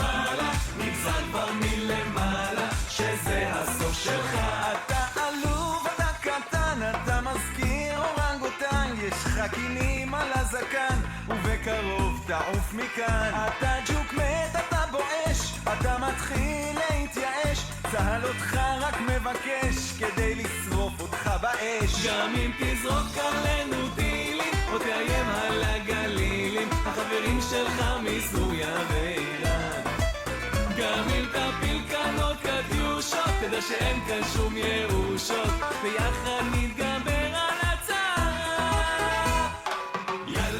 נסראללה נדפוק אותך אינשאללה נחזיר אותך לאללה עם כל החיזבאללה יאללה יא נסראללה תלך מפה יא זבאללה נגזר כבר מלמעלה שזה הסוף שלך אז תקשיב טוב יא חיזבאלונצ'יק עלוב ותהיה מוכן כי בקרוב כל צה"ל עם האפאצ'ים, ה-F-16, הספינות, הטילים, הטנקים, הקומנדו, צנחנים, גולני, גבעתי כולם מגיעים אליך לביקור אז תנשום כמה נשימות עמוקות ותהנה מהם כי אלה הנשימות האחרונות שלך יא כלב יאללה יא נסראללה נדפוק אותך אינשאללה נחזיר אותך לאללה עם כל החיזבאללה יאללה יא נסראללה תלך מפה יא זבאללה זה נמצא כבר מלמעלה יאללה יא נסראללה נדפוק אותך אינשאללה נחזיר אותך לאללה עם כל החיזבאללה יאללה יא נסראללה תלך מפה יא זבאללה נגזר כבר מלמעלה שזה הסוף שלך. Alright, the end of a commercial break. Let us see what's going on. Hey Trump, how you doing? Hey Trump, are you blonde really by birth? I mean, these days everybody is blonde. You go to Asia, all women are blonde. You go to Africa, everybody is blonde. People ask me, what are you? I say I'm black, blonde, African American from Japan. But are you really blonde or this is fake? I mean, even your eyebrows are blonde. Okay, forget about my question now. We have something more serious. Do you have any news? Or you are talking to the same guy who keeps saying, Perhaps a chance that they will, do you think, maintain them and get these back channels that we talk about all the time going, so that they can try to work something out to mitigate this? You know, I think the back channels are. those two idiots, they put them in the TV and they don't know what to say. Do you think Donald Trump is going to use a toilet paper when he go to the bathroom, especially when he hear that the Supreme Leader possibly is dead? I think that Trump, he will not use toilet paper in this case because he have, this, like the thing, the water fountain under his butt, so he will wash it by the water because simply it's not worth it. He will not waste any toilet paper, especially the Democrat now. They are very, very angry from him, accusing him of waste toilet papers. I mean, if you listen to them, look how silly the conversation. They don't know what to say. They put them in TV. They want to cover the news, but there's no news coming. So do you think the Israeli, they will buy kimchi from Korea? I don't know. I am thinking that it might be buying pizza from Italy first. Why you think it's a pizza, not kimchi? Israeli are Middle Eastern, and therefore they like bread. So my analyze for the situation, after a study and deep study and thinking carefully and speaking to many philosophers around the world in Greece, I decide to say to you the truth. They will like pizza more. Wow. And the audience, they were like astonished. This is amazing analyze for the situation. A bunch of idiots. Let us go to the Aryan TV. Maybe we can hear some random babbling. Who is this guy? Americans were out. Now, I know we've moved on, that the regimes are even more desperate and genocidal now. Perhaps that won't be enough. Genocidal. We're at the point where Iran also needs to recall and remember the 8-year imposed war, the one that the Americans sponsored and backed and organized with Saddam, and the sacrifice of all those... Yeah, we sacrifice all. I mean, you sacrifice all the Shia in Syria. You sacrifice Hezbollah in Lebanon. You sacrifice everybody except yourself. You send them to die, and you are hiding behind your muta girls, General Staff of Armed Forces vows devastating, crushing, regrettable response. Devastating, crushing, regrettable response to Israel attack. All of this together? Are you sure? I mean, what happened? Even your TV is not working no more. What happened? Don't tell me the Israeli, they hit your TV station too. The circle of death. Round and round and round and round. This will remind me of my cousin. He liked to cheat always in the exam. So he came back from the exam and he was like moving his head like this circle, like in a circle. Like, why you are doing that, Abdul? What's wrong with you? Why you keep moving your head in a circle? He said, because I wrote all the answers on the fan when it was off. The fan was on front of me. But the teacher, when he came, he turned the fan on. So in order to read all the answers, I have to move my head with the fan like this circle so I can read the answers. Yes, General Staff of Armed Forces, move your head. Yeah, potato. I mean, come on, tell me something. Tell me something we can believe. You potato, you could not eat. The TV stopped. The TV stopped. That's their intention, because when you need your friends, this is the time that we should be seeing something. And I'll give you the example. Who is your friends? Who is your friend? China? Who's your friend? Putin? He will not dare to fart at Israel. When the air battles took off, it was Chinese technology combined with Pakistani Air Force. Potato, the Chinese technology, they even, don't you see? The Israeli, they just hit you, wipe the floor with you. Where is the Chinese technology? Aren't you the one who bought Russian technology and Chinese technology? Here we go. Don't you see when the Indian, they attack Pakistan, the Chinese air defense, big failure? Even their airplanes, they bought, I think, 10, 6 of them did not work. What Chinese technology? Just tell me something work, man. I mean, they are flying over you all over. Chinese technology. Let us go to French and those two guys. The same two guys still, or? In Syria with Hezbollah in Lebanon decimated, and now we have this attack on Iran. We can't forget the war in Gaza. In a sense, this takes the attention very temporarily, albeit off the war in Gaza. Could that have been a factor in Netanyahu's reasons? It's hard to say what the factor is exactly. Listen to me. I will tell you the truth. It's hard to say what I cannot say, because if I say to you what I cannot say, and it's very hard to know what I can say, so therefore I prefer not to say to you anything about what you ask me to say. So therefore I can tell you that what you want me to say is unbelievable, and it's impossible to say it to you. So I cannot confirm to you anything about what I want to say, neither what you are saying. So because this is news TV station saying nothing, and we have to say nothing, but we have to speak and make like noise, like audio noise, so people will not be bored in the TV, and they keep watching, seeing the same pictures, same people we call. I mean, they get only 2-3 people calling them the same. You called her just 2 minutes ago. She said nothing. You call her again. Hello?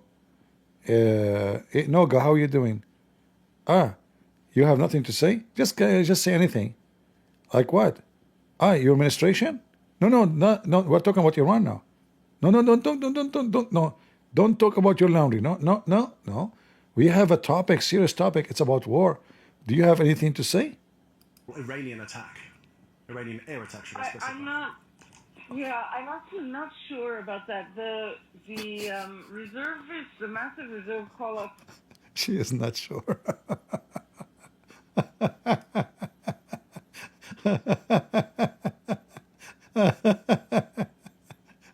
I mean, who put those people in the TV? You know, obviously, they got nothing to say.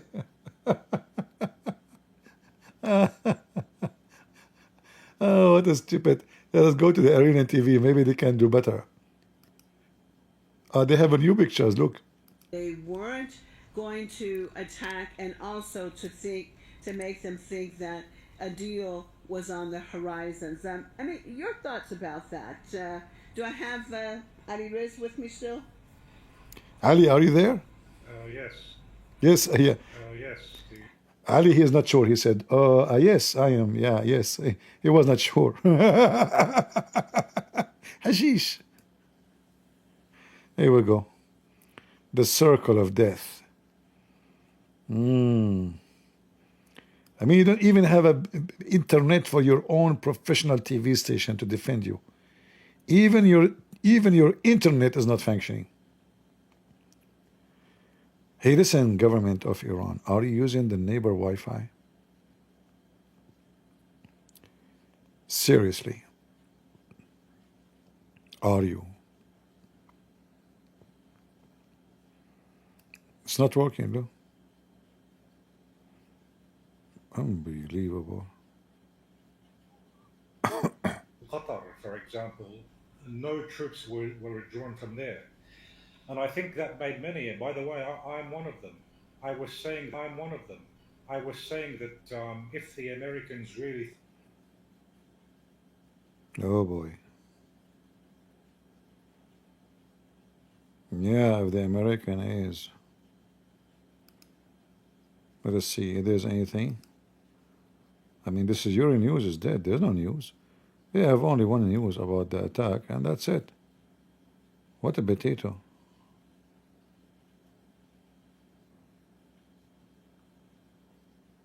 Word? Nothing. What an agency. The most truthful news agency in the world is CNN. They don't do lie at all, man. About guaranteeing that they would succeed in assassinating high-level figures like the head of the Revolutionary Guards. This is the best time to take the quote-unquote the enemy by surprise. You want to take them by surprise? This is the best time? Are you sure? Abdul, you are talking about taking them by surprise? Now, listen, if you attack now, they are really surprised. Hello, Netanyahu. I just heard them on TV saying, now this is the best time to take you by surprise. Are you surprised that the Iranian government saying such a stupid thing? To be honest with you, I'm not surprised. This is the best time to take them by surprise? I mean, think about the word in English. It's a surprise. Are you praising them? Are you giving them a prize? At all in disrupting the command and control. Iran is a very large country. Yeah. And I think that the precautionary measures have been put in place, and time will tell Sure. how much the Israelis have succeeded in this. Yeah, we can tell.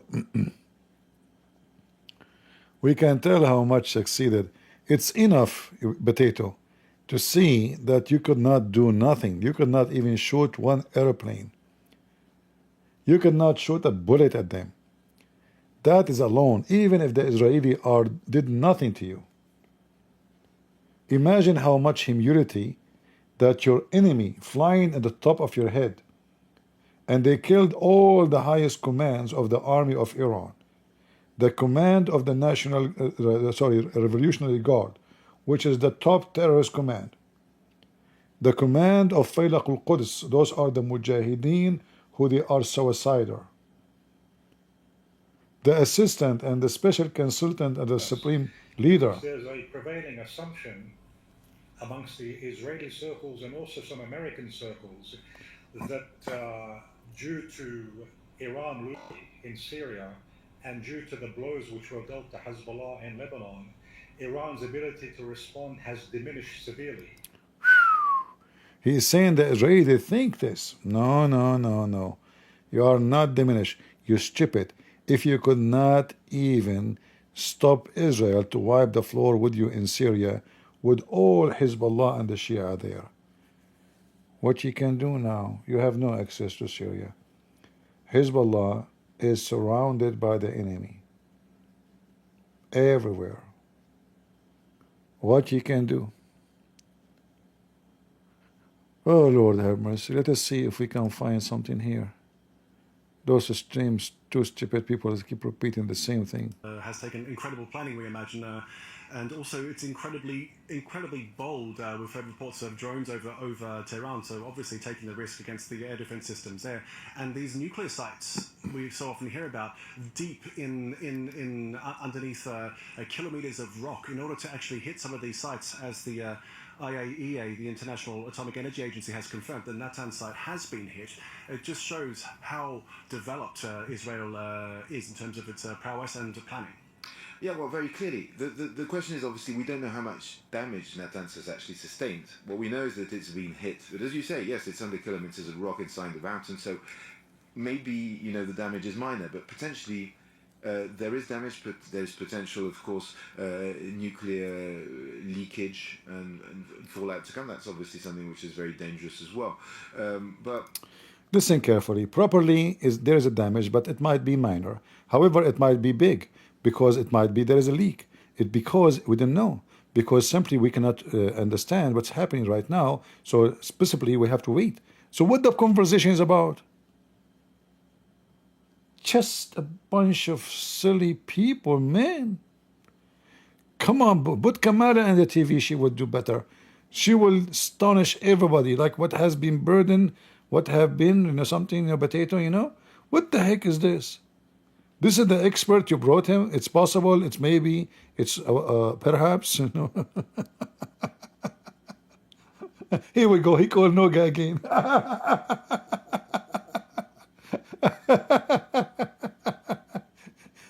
This France 24 have 3 people in the TV. Quote, missiles weighing half a ton and even a ton will fall here. He said, this is to prepare Israelis for a sort of attack on their country that they've never seen before. And he continues, but this is the price we must pay so that our children can continue to live here. Oh, What boy. we are doing right now is of historical importance.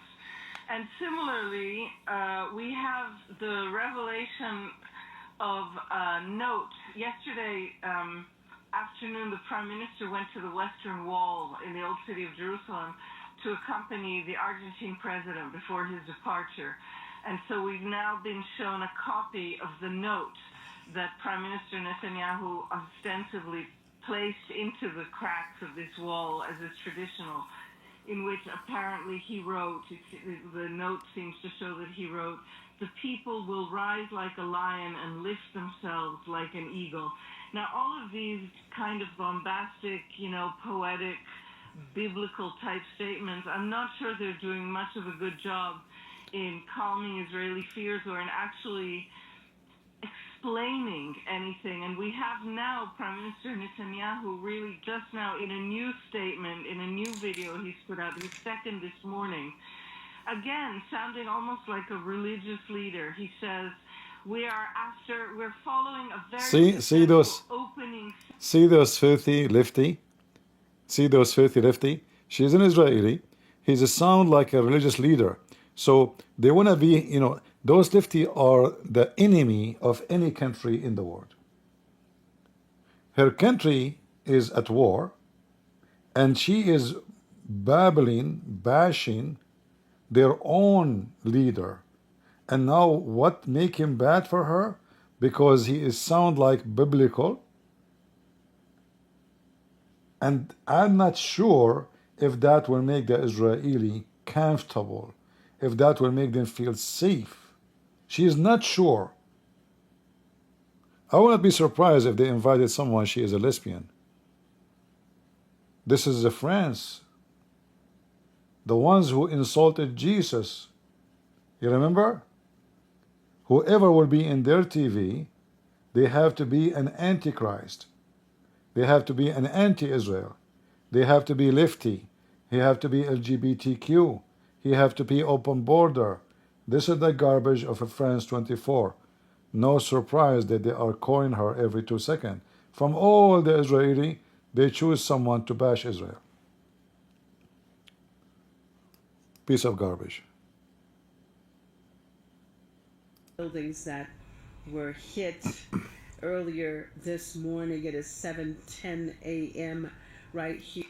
Ayatollah Khamenei, Israel revealed its evil nature. More Tehran everybody striking residential area. You see, the Iranian, they did not strike civilian at all. Only 90% of Syria is demolished. They never, Hezbollah was shelling Israel houses, but they don't target civilians. No, Hezbollah kidnapped many Christian priests.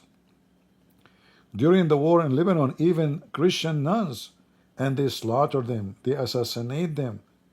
Many Christians, they go to the airport, they never go homes because Hezbollah kidnapped them in the way when they are going home. And this filthy scumbag Shia terrorist organization, they claim that they are the ethic people in the world. The most filthy, trashy people ever. I want to see if I can get another source of news, but there's nothing really. I mean, the whole world is asleep. The whole world is asleep. Yeah, like even CNN is busy with destroying Los Angeles. They want to destroy Los Angeles, They support America. They love America. They want to destroy Los Angeles only. And Seattle and, the rest of. Let us see if we say Israel news.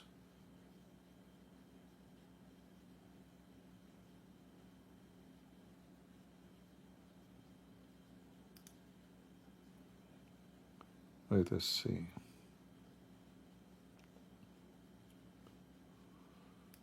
All right, here we have Times for Israel.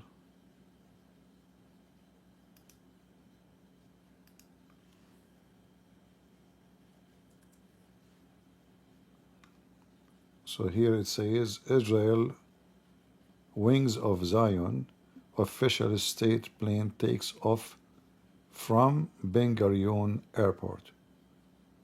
Wings of Zion? What is this airplane? Anyone knows what is this airplane?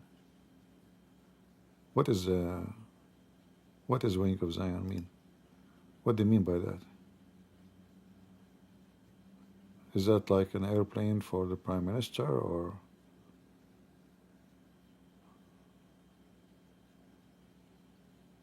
I'm not sure what this have to do. Period to Iran, to drone attack.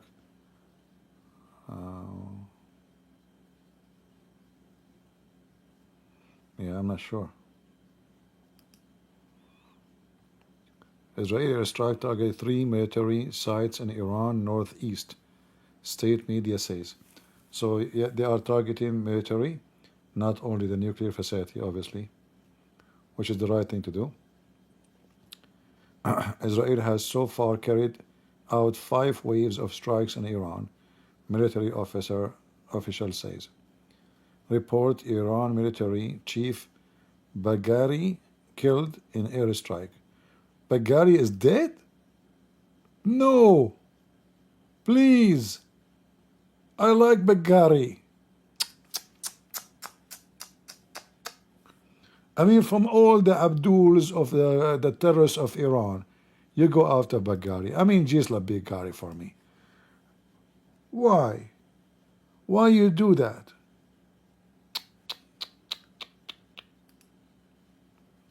Unbelievable.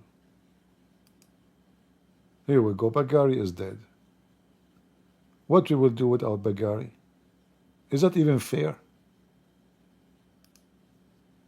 Why? Huh? Bagheri is gone. Can you believe it?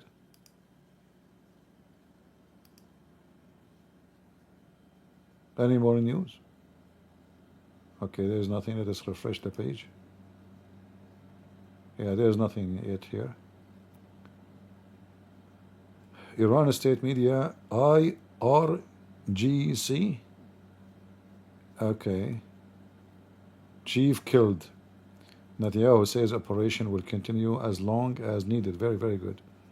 If we don't act now, there will not be another generation. Report Mossad carried out sabotage. Operation IDF says heavy missiles attack could come soon.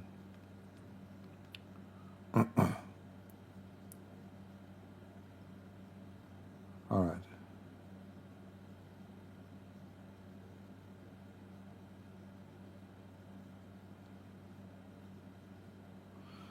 Witkoff said to warn Iranian response to Israel strike could lead to a mass casualty. I don't think so.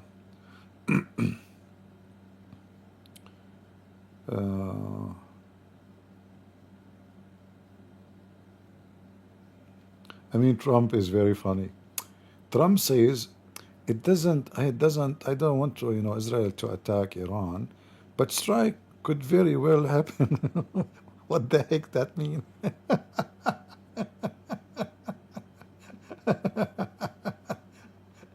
It's like somebody saying, leave Britney alone. Oh, yeah. Oh.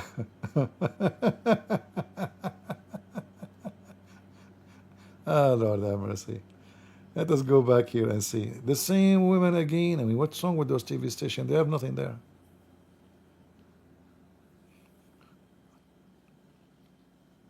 There's no more Israeli attack. Ayatollah Khamenei. Warren regime must expect severe punishment. Just potato.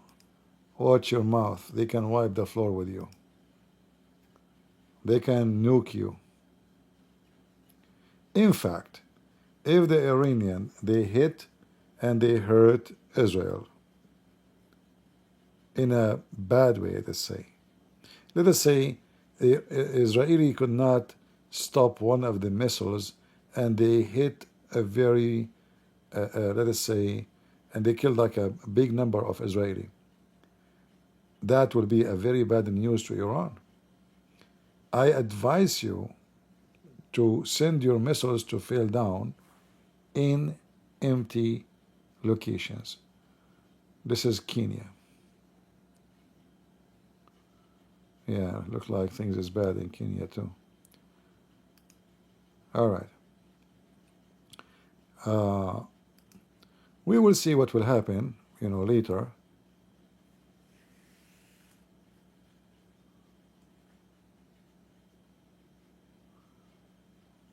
But I'm sure the Israeli are ready for whatever the Iranian.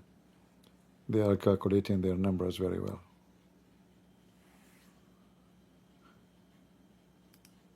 I wasn't expecting like Euronews to be closed from their life. Even BBC are not on. Isn't it weird? They sleep really?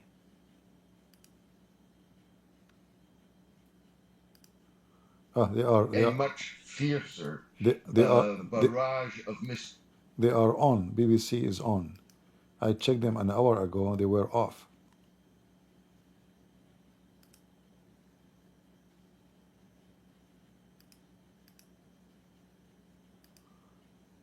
Let us see the BBC babbling. The Babylon BBC. The most hippie, stupid TV station. and more equally importantly, if it decides to do so, where it will attack those facilities. Iran is probably unlikely to want to draw the Gulf states, Saudi Arabia, and the UAE and other Gulf states into this conflict, but it has not excluded attacking U.S. military facilities in those countries. And of course, it has a variety of asymmetric options, even though its axis of resistance, groups like Hezbollah, have been severely we'll have to see how that plays out, weakened. James. So we'll leave it there for now, though. Thanks very much for your thoughts, as always. Good to speak with you. James Dorsey, Senior Fellow at the S. Rajaratnam School of International Studies. Now, the crisis in the Middle East is sending oil prices surging. Let's cross straight to our reporter here in our newsroom, Katie Silva, with more on the market reaction. Katie, what are we seeing? Well, so far, Steve, we've seen oil trading significantly up. Both Brent crude and NYMEX now up around about 9%. At one point, it was up to 11% up. Now, all of this comes because we're seeing increased fears when it comes to the global supply. We must remember about 30% of global energy comes from the Middle East region, 5 of the top 10 oil-producing countries all there, as well as the fact that we're seeing this potential conflict in the Strait of Hormuz, which of course Iran is part of the border there, and that connects the Gulf with the Arabian Sea. About a fifth of oil goes through that passage every single day. Now, one analyst I've been speaking with says that part of this is about a correction, that the market had been underpricing the price of oil, basically. Those prices are fake because simply, why the price will increase for something nothing happened yet? Because is the oil supply changed? So those companies, they take advantage of any news to make it a reason to explain why they are increasing the price. Because the oil they are pumping right now is something they bought 6 months ago. And the oil we'll receive tomorrow, the price for it will not change. Because simply the contract for it is signed already few months ago. So why they are increasing the price? They are thieves. They find any opportunity to rip the consumers off. Mafia, Why the price will go up? What happened? The oil is running, and even if the war erupt, still the oil can go through. Because Saudi Arabia have more than one access to the sea. What does it have to do with Iran now? Iran cannot stop oil coming from Saudi Arabia. They cannot. They can even import oil through Oman, not only through Saudi Arabia. But they make any excuse to make money from the pocket of people. Concerned that Iran will retaliate by attacking either Israel or American targets that really could lead to a major escalation in the fighting. And guys, if you look at the body movement of this person, I don't know what he eat. Thank God he stopped moving. Man. Oh boy. Well, I think that if this leads to a suspension of Iranian oil exports, we could see oil prices rise from yesterday's settle between $5 and $7.50 a barrel. Oh. The greatest fear in the oil market is that Iran starts attacking softer oil targets throughout the region, ultimately impacting transiting through the Strait of Hormuz. And if that were the case, I would see oil prices at $100. You're just a bunch of stupid. Because simply this is impossible. Do you know why? Because Iran is bankrupt and they have to attack the oil resource on the Gulf. They will attack their oil too. So they will go bankrupt. So how that will help Iran anyway? It's just, I mean, look how he moved his head. Those are specialists in, they will not dare to attack Saudi Arabia and Emirat. I mean, alone with Israel, they are shish kebab. Plus, the distance between those countries and Iran is very small. So if you shoot their oil refinery, they will shoot back your refinery. So how that will help Iran? They will never do that unless they are asking for suicide. All of this is just a stupid talk, have no meaning and no reasoning. Fear mongers. Let us see. This is Didi from Iranian TV. Cross back over to one of my other guests. What happened? What? The Iranian TV stopped working. Oh boy. It's a holiday weekend and people were preparing for actually a very big celebration that was planned in the Iranian capital for tomorrow, which is Eid al-Qadir. And of course now with the tragic news, the capital is now mourning, and the situation is just unacceptable and very chaotic. The first responders, like I said, are still busy trying to take things under control. So I'll be giving you some more information, Marzi, as soon as I receive more information myself. All right, thank you, Gisun. Of course, the whole country is in mourning for what has taken place. Their TV stopped working every 2 seconds. They are using the internet of the neighbors. Very topical. Eye in Africa? Okay, thank you. Our eye now in Iran. Hey, come on, Iran, fix the TV. Come on, we don't love.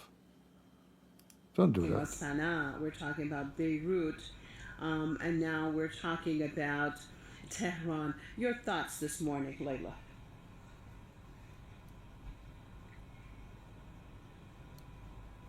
Condolences to the Iranian Republic, Iran Islamic Republic, and at the same time to the families of the martyrs, to the civilians and the fallen generals and scientists as well.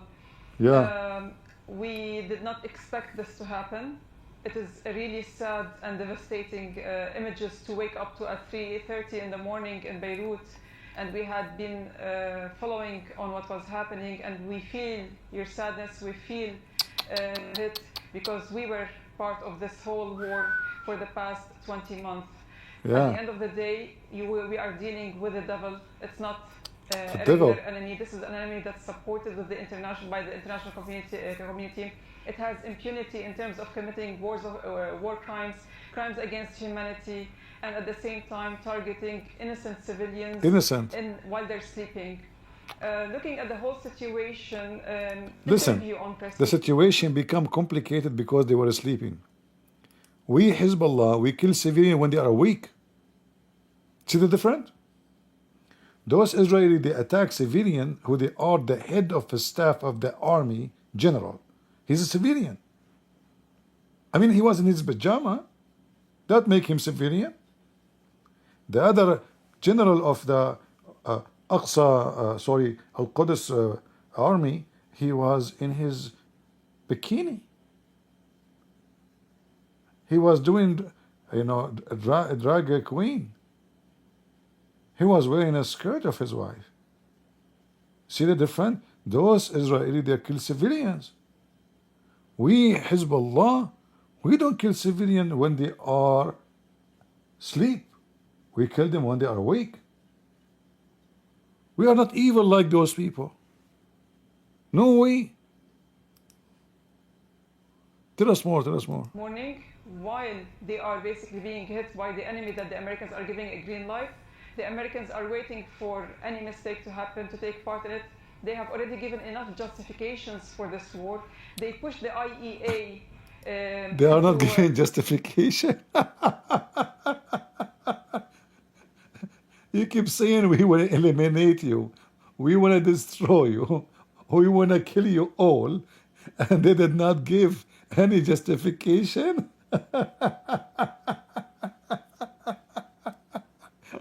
Hello? What is the justification you have for this attack? Isn't you keep saying for the last 50 years you want to kill every Jew? So? And you want to destroy Israel? And you want to rape our women? Yeah. And you want to burn us alive?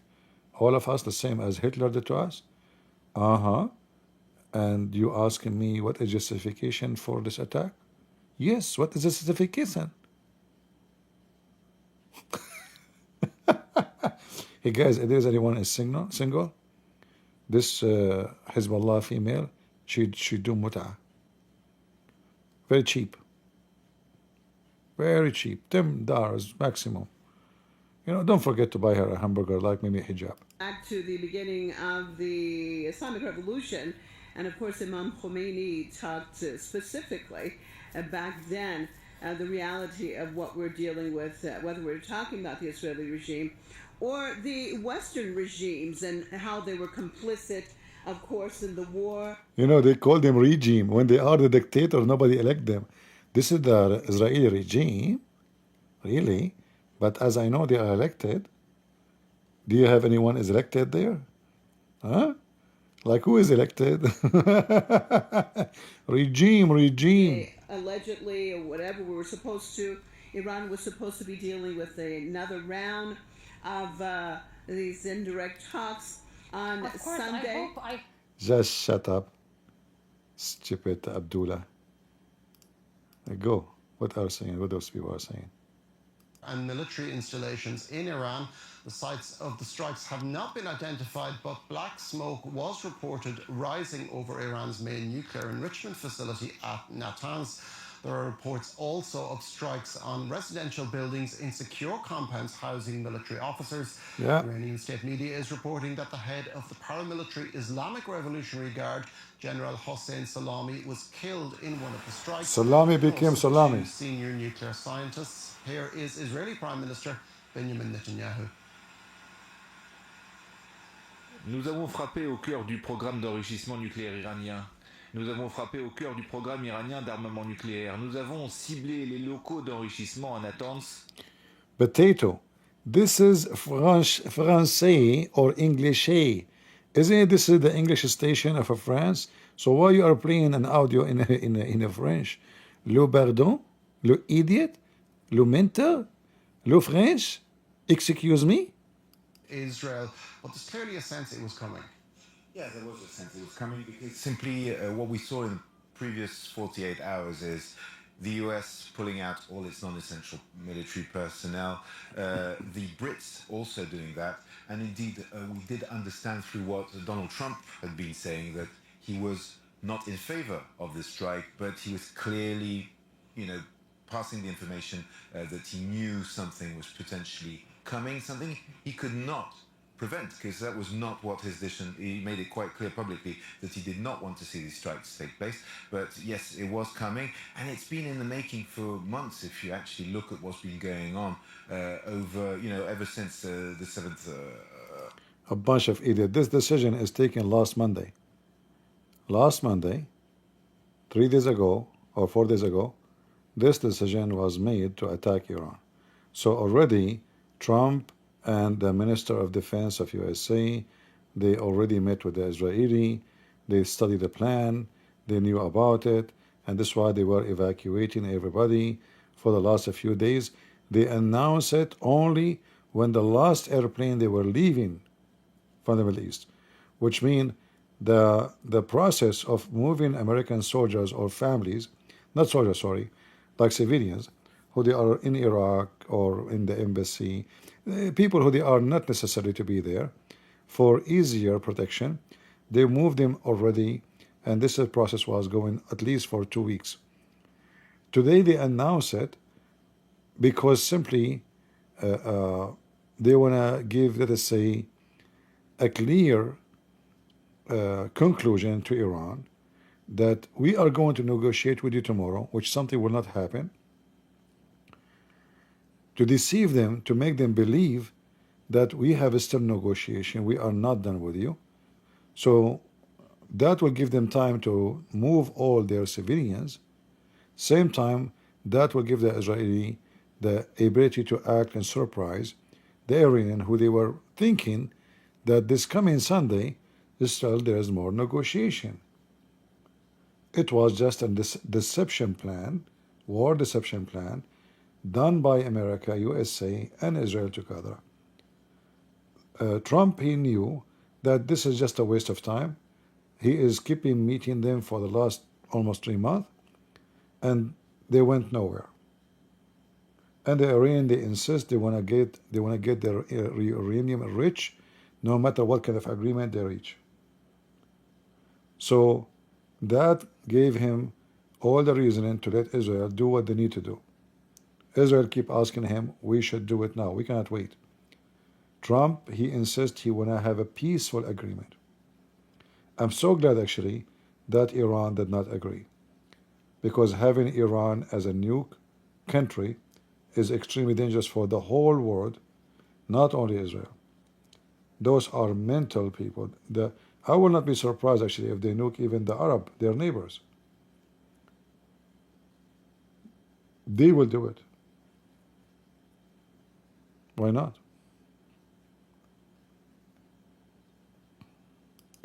This was very public. I mean, I knew this yesterday morning, so the Iranians knew it as well. Obviously, it's always difficult to know what's happening in back channels, but the fact of the matter is, we'll probably be seeing in hours to come the Americans, if there is a retaliation by the Iranians, quite rapidly we'll probably see the Americans aligning with Israeli interests, even though they didn't make the decision for this attack. What do you mean? James, and I mean, with us there, James. We'll go to. you see, those people are really stupid. What do you mean they did not make decision? Who is the naive would think for a second that the American, they are not making decision with the Israeli? How stupid you are.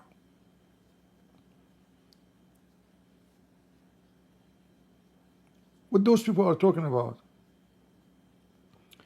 There's no way Israel, they went to attack and they are not in total agreement with USA. This is why the American, they were, evacuating, because obviously them and the Israeli, they make a decision that go. If Israel, they knew America will not agree anyway, and they decide to do it, they will not even inform the American, because then the American, they says, don't, we will not allow you. They will act like a teenage who, okay, I'm going to do it anyway. Why I want to tell him? Why I want to tell my dad? They say stupid things, Or supreme leader, commander-in-chief in this case is the supreme leader, who has to declare a warring situation and mobilize all the military wings to launch a military operation on Israel. And all of the military wings statements are emphasizing the fact that Israel will be the blood of these commanders that were killed will be avenged by Israel. And let's face it, Iran actually suffered a very serious blow in terms of the commanders that it lost. And There are reports of high-ranking nuclear scientists being killed, but also particularly General Hossein Salami, the commander of the Islamic Revolutionary Guard. How significant a figure is General Salami? Salami is very important. He was the top IRGC official. He was a very significant commander in the IRGC. Give me a break. I mean, he's a Salami. I mean, if there's no Salami in Europe, people will go hungry. They will starve. So General Salami is very important. Can you imagine the Iranian government without Salami? Like, it's like imagining an Italian pizza without pepperoni or hammeroni or Berlusconi, you know. So Salami is very important. I mean, his mom, she called him Salami for what? There must be a reason, good reason. You know, why your parents will call you Salami? Like, imagine you are born and your mom, she called you hamburger. You know, it must be a good reason. We have to study what is behind the. This is all is a, you know, like intelligence information. Salami is very important figure. Yeah. Well, figure he don't make decision, you idiot. The decision all is made by the so-called the supreme leader. All those are just a TV figure. They cannot make this. They cannot even fart. All the regime is based on one person. The one they call him the supreme leader. He is the one who hired the president. He is the one who fired him. He is the one who killed him. Who is the one who put him in jail? He is the one who hired judge. He is the one who destroy, who kill, who give a gift. He is, this is why they call him supreme leader. And then they say to you, Salami is very important person, you know. Yeah, Salami. He conducted with the attendance of the Iranian supreme leader. Ordinarily, these sessions are not conducted in the presence of an Iranian supreme leader. The last time I remember this session was held was when Iran wanted to plan its response over the killing of Ismail Haniyeh, Hamas's political chief in Tehran in August. So I think this signals a military response from Tehran, and we assume that this military response will come soon, because this cannot be overlooked, as it was stated in the army's statement. This is a crime, this is an atrocious crime that cannot be overlooked. The army will not be hesitating, it is just waiting for a green light from Ayatollah Khamenei. Thank you very much for that, Saeed. I'll ask you to just stay on the line there. I'll bring in James Andre again. James, this happened at a time when there had been charges in the West in particular that Iran was close to developing a nuclear bomb, certainly a lot closer than it has been in the past. And yet the Trump administration had tried to get Iran to the table. It did actually get Iran to the table, and yet those talks stumbled. Is this a bit of a setback for Washington?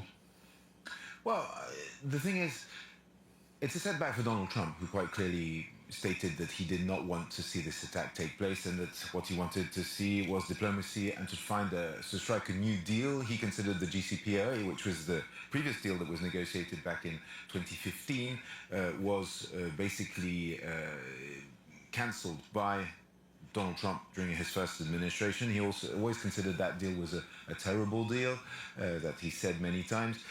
But you know, the Europeans remain committed to that deal for... I just received information that the Israeli army attacked Iran refinery.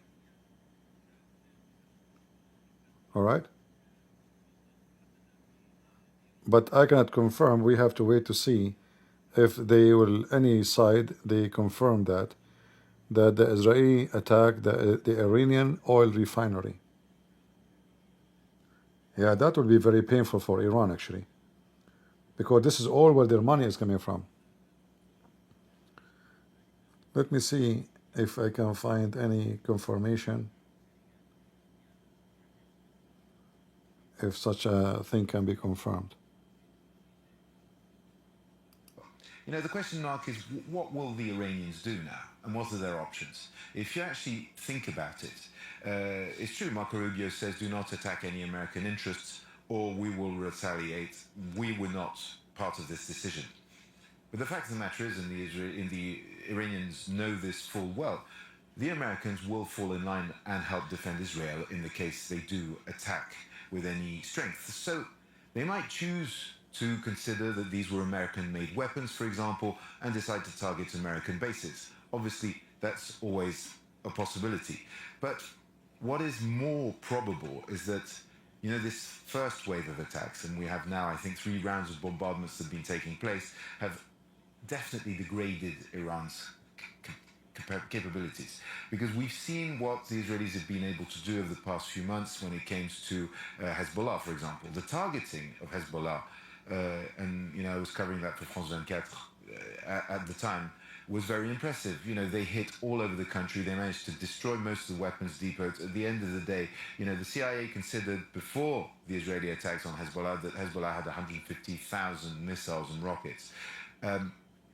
At the end of the day, they were not able to retaliate in any meaningful way on Israeli soil, especially given Israel's very, very potent anti-missile systems.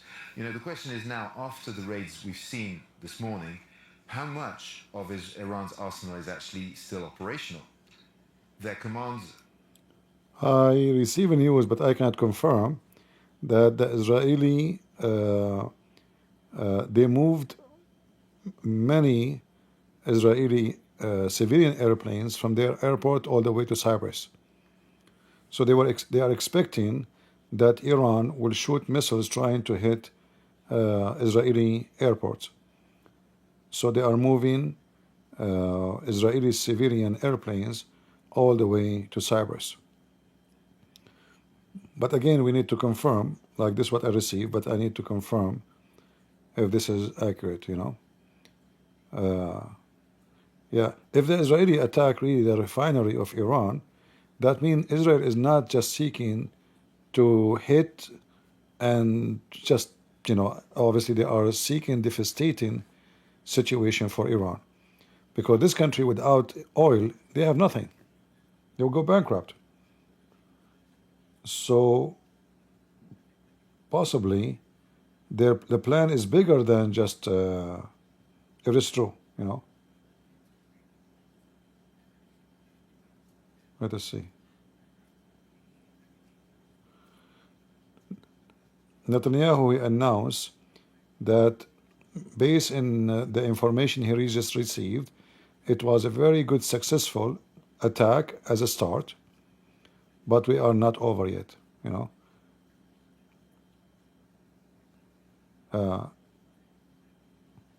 So he reported a very successful attack. Let us see.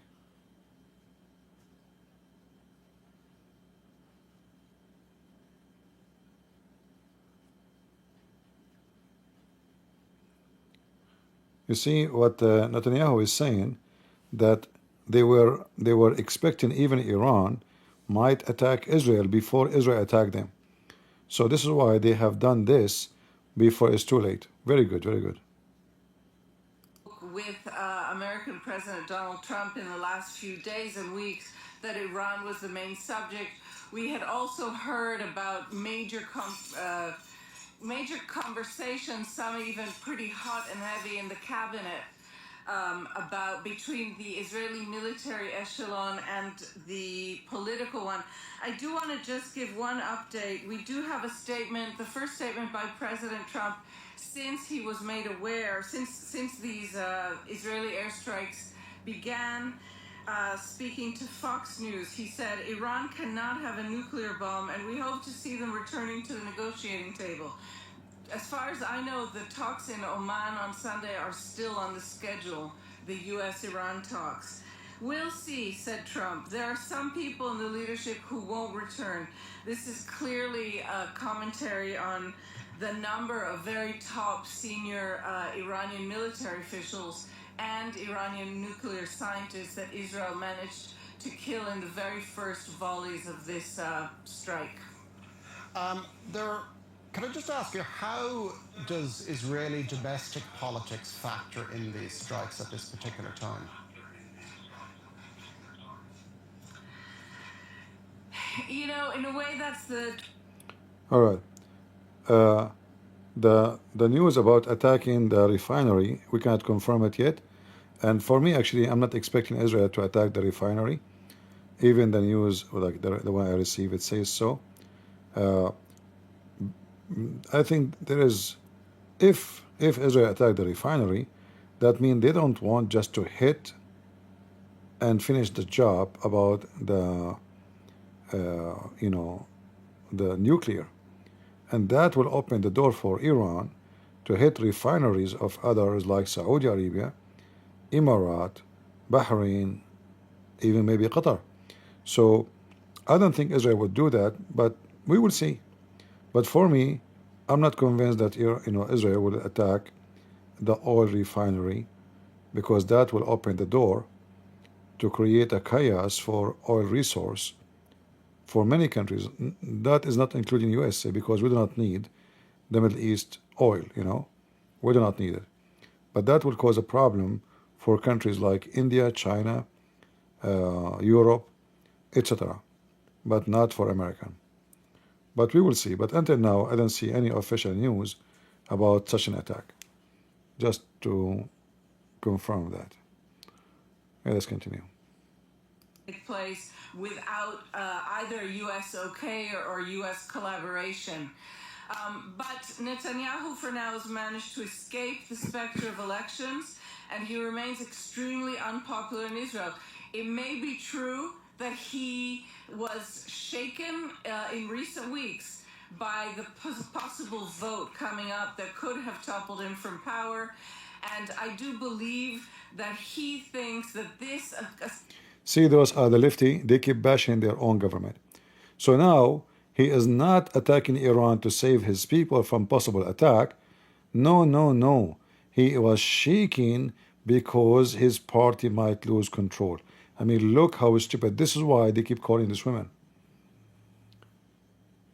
BBC, French TV, all the official European TV, excuse my language, are nothing but piece of shit. Look at this woman bashing her own country during the time where she might die tomorrow. She's claiming that, I mean, shouldn't the Israeli, aren't you hit by tens of thousands of rockets and missiles from Iran already? So now Netanyahu is doing that for political reason? What an evil woman. And let us say, for the sake of argument, he is doing so. Shouldn't you, in the time of danger, you stand with your country no matter what? So you go on TV to bash the guy, to make Israel look bad? Because if she loves her country, she will not say anything will harm the reputation of her own army and her own nation. Because people, they don't care really for Netanyahu. All what they care now, they want to bash Israel. So you say, oh, Netanyahu is doing this war, not because Israel is at war, but because they are at risk. No, it's just for the sake of his own protection. Then that will hurt your country. This is how evil the left. Pure evil. They are all from the same kind, no matter where they go. Their kind is shit. The shitty left. Pure evil. Ally to acknowledge that this strike was going to happen, but that once again the US was not involved in the strike, and he reiterated to this Middle East ally that the goal was still to get Iran back to the negotiating table. Remember, these talks are still ongoing in Muscat. This is going to be a significant end to these talks, which was meant to happen in the next couple of weeks. And we are also told that Steve Witkoff was going to be meeting with the Iranian foreign minister on Sunday in Muscat. It's unclear whether that will still happen. I've reached out to a source at the State Department, and they will be getting back to me as soon as they know more. But at the moment, Donald Trump will be talking this over with his national security team at 11 o'clock on Friday. That was meant to be a cabinet meeting. It's now turned to an NSC meeting. But Fox News is reporting that the president is still looking for that negotiation to continue. They also say that the president is looking to see if there will be a retaliation, and says that CENTCOM, that is the Central Command, which looks over all of that region for the US military, they say CENTCOM is on high alert, and the US is willing to defend itself and Israel if Iran does retaliate.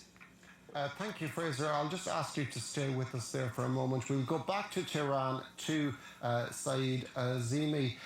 Saeed, we're just getting news in that the Chief of Staff of the Iranian Armed Forces, Mohammed Bagheri, has been killed in one of those strikes. Bagheri is clearly a very, very senior figure in the Islamic Republic. Yes, he's Iran's top military official. He was Supreme Leader's trusted man in the military wing. And let me just explain one thing. Chief of General Staff of the Armed Forces is responsible to coordinate the military affairs between the IRGC and the army, because Iran has two military wings. So these two military wings are supervised by the Armed Forces of Iran. So Chief of Staff of the Armed Forces of Iran is the highest military position in Iran. And yesterday, Chief of General Staff of the Armed Forces, Major General Mohammed Bagheri, ordered the commencement of a massive series of exercises, military exercises in Iran that were combined with IRGC and the army, both in action. So we don't know the fate of these drills now. We don't know if they are stopped or not. But he was a key figure, and some say that he was not just a military general, he was also a diplomat, and he was very influential even in some domestic issues, such as the hijab law, as they say that he was more of a lenient person than a hardliner. The foreign minister of Israel just announced that all what happened today is just started. This is just the beginning. This is not in any way, any mean, like it's done. We just started. Don't even count. All right. So this will take a few days, maybe more. We will see. He's gone straight on to saying that, well, maybe the talks can still happen. Do you think possibly they're scrambling a little bit here? No, to be honest, I mean, it's a surprising answer in a sense by Donald Trump, because indeed it is very muted, right? So he's still talking about these talks that are due on Sunday. The position, obviously, of the Americans is to say, right, this is not us. We did not want this strike. We are carrying on our path. And this could very well be something which is choreographed as well. Simply, if you look at the facts, what can Iran actually do now? I mean, chances are there will not be a massive barrage of missiles fired at Israel. Obviously, it could happen, but you can bet that at this stage, their military capacities are very crippled. What would be the outcome of a massive strike? That would be an even more massive retaliation of Israel and his allies, because once again, the Americans will definitely fall in line behind Israel and will come and help to defend its interests in the event of, I'd say, a very strong reaction by Iran. So Iran basically doesn't have many options here. And this is a situation we've already seen in the past. If you say what happened when Qasem Soleimani, for example, was killed. He was one of the top generals. This was back during the first Trump administration. Basically, Donald Trump ordered his assassination at an airport in Iraq. He just landed in Baghdad airport and his car was targeted by a missile. He was killed with the head of Shabi, which is one of the main Shia militias in the country. And basically, Iran vowed retaliation and said that there would be pain, etc. Very strong words. And then at the end of the day, they simply fired one missile at an airbase, which is on the western border of Iraq, which is US run, which is called Ain al-Assad, that I actually visited during a report for France 24. I mean, it's a huge sprawling base. They called the Americans before, and they basically made a hole in one of the runways. That's as far as it went. Then, more recently, if you take what happened in October, the Iranians fired 180 missiles at Israel, basically just enough to saturate the anti-missile systems of the country, but not enough to actually make any significant damage. Basically, Usually what the Iranians do, they want to save face, and they also exert a form of restraint, because they know full well that if they do go full on, maybe they will this time, but it would potentially be the end of the regime, or indeed, You know, those people that are speaking in TV, they are outdated about the Israeli Air Force defense. They have a new system is implemented already, which is using laser, which is cost way less than the previous systems. So now they have those systems. I think there's two systems using laser.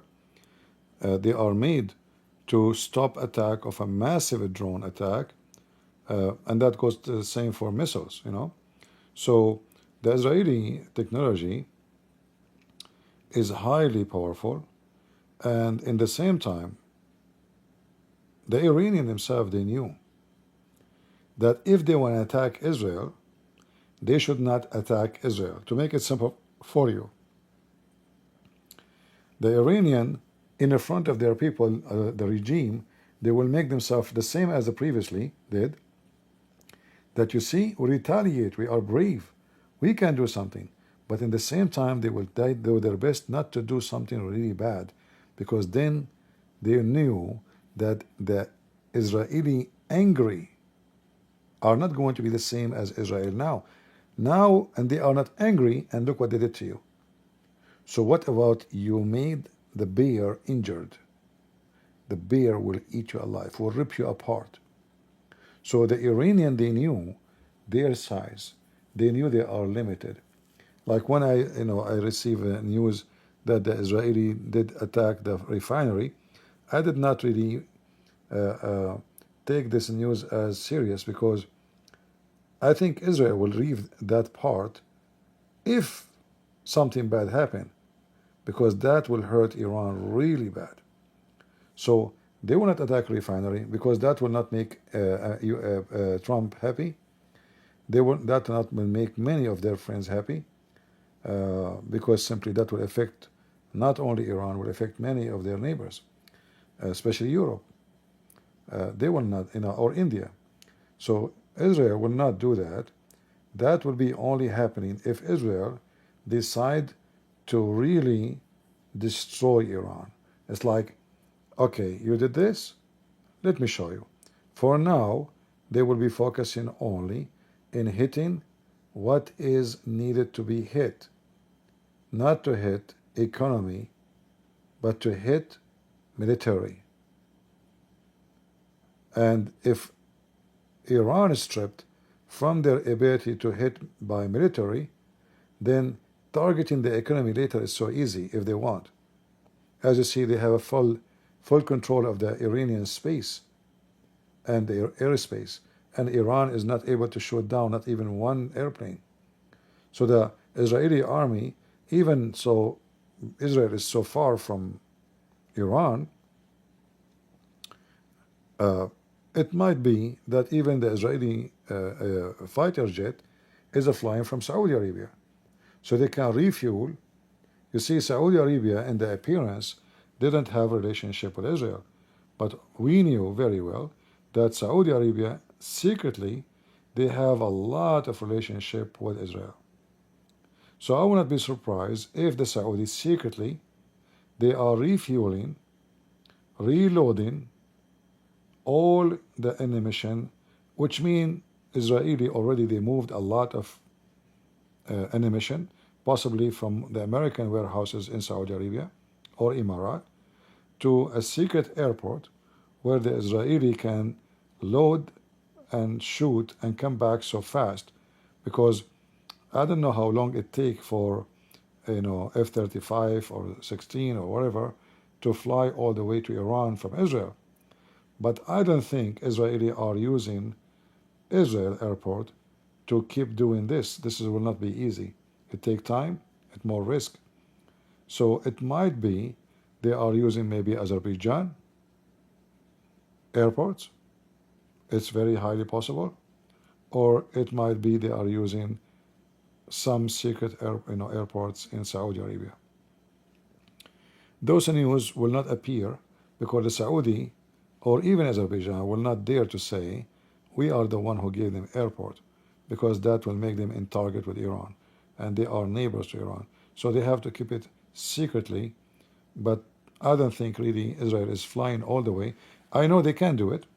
They can fly all the way from Israel. But that will be time consuming and maybe not too much practical. Especially if they want to go for maybe 2 weeks, maybe 1 month war. You know, you need the airplane to be around you, like in your country, not too far. So they can, instead of sending 300 jets in the sky to go and hit, they can use only 100, and they can use they can do the work of 300 because they can go shoot and load, reload so fast in less than 15 minutes. They go to Iran, like distance from Saudi Arabia to Iran by F-35, I don't think is going to be maybe 5 minutes, you know. That will make it very easy. Like in 5 minutes, they go shoot, unload their weapon, their bombs, come back to Saudi Arabia, load again, and they are flying again. This preemptive strikes in Iran. The paper also says that Israel is preparing for retaliation from Iran, rocket and drone attacks.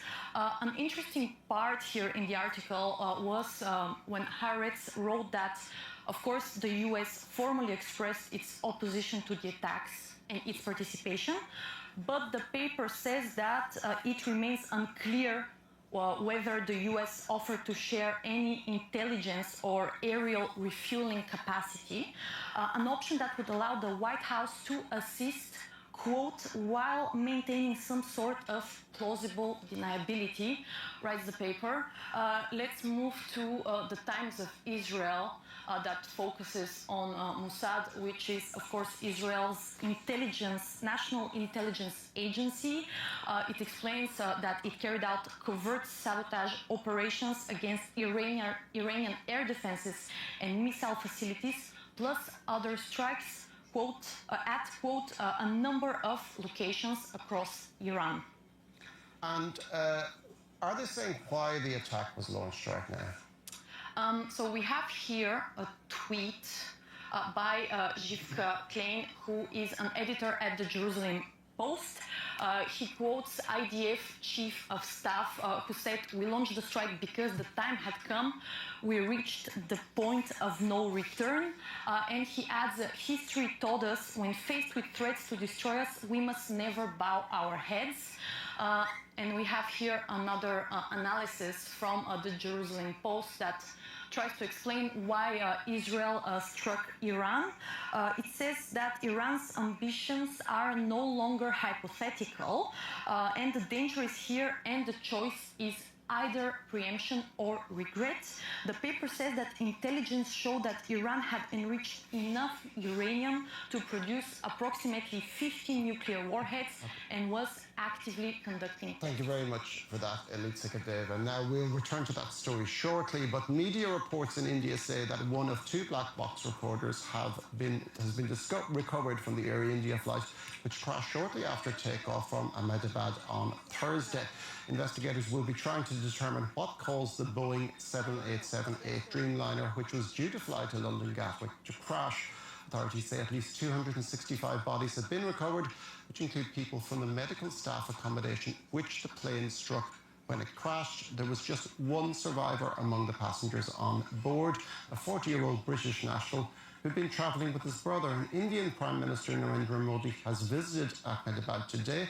For more on this story, I can go to our New Delhi correspondent, Navodita Kumari.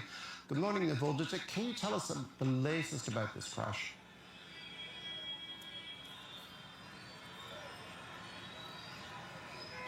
Yeah, good morning to you too. Yeah, we are just a few meters away from the crash site. You know, this is what happened when people they go and buy ticket in a cheap airlines. Never use Indonesian airline, Indian airline, Pakistan airline. Pakistan airline is the last one I would take forever. No way. Sri Lanka airline. I mean, you see, airline is a very, very, let us say, high risk business. And those countries in order to make money, they don't do the right maintenance. In fact, what I learned, that most of those countries, the flight, they don't even do maintenance when they arrive to the airport. No, the flight, they would load again and they go. They keep going. Nobody check. The only thing they do, they just reload gas. There's no maintenance. So the airplane, God knows for how long, when the last time they have maintenance for it. So never be cheap in your life. This is about your life, you know. And it's possible that such a thing can happen in an airline who they are already, let us say, advanced, rich country. But at least there, if you die, they will give your children, your wife, couple of millions. Here, you die in Indian airline, what they give you? 50,000 rupees? 100,000 rupees? So don't make such a mistake. As you see, those are not, I don't consider them even airline. This is like a, in the Middle East we call like those van, what they call the things in Thailand? TikTok? Like, you know, this three things with three wheels, what they call it? You know, something like that. Yeah, they are very dangerous. They can flip so easy. But in a poor country, those things is accepted. Nobody is. People just want to go home, you know. So don't be like those. This is not something like a truck. They would have a flat tire. They would stop. You take different one. It's an airplane. All right. Never fly with those people. Let's see if there's any other news from the Abdul channel.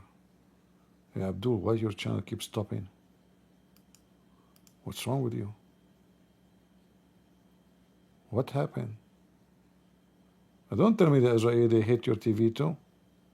Let me call Netanyahu. I mean, Netanyahu, what are you doing? So what we will watch now?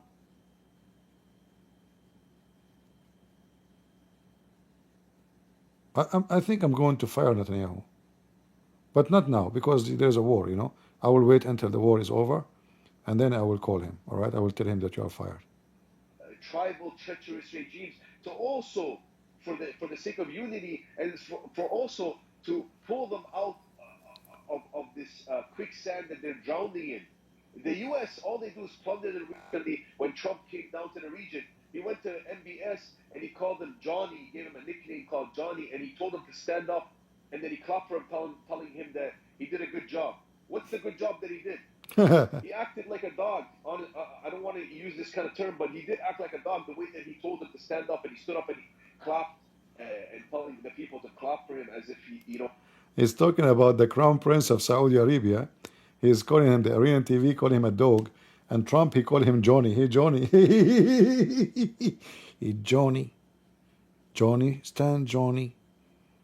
Hey, guys, give him a clap. He's a good boy. Johnny. This is a Hezbollah member, is so upset because Johnny, or the Crown Prince of Saudi Arabia, he acted like a dog. All of you are dogs. Like, don't you see in Hezbollah now, you are acting like a rat, not even a dog. Like, where are you? The Israeli, they just hit you today in the morning. Let me show you in the news. Hold on. Johnny, huh? Potato, son of Muta. Okay, hold on.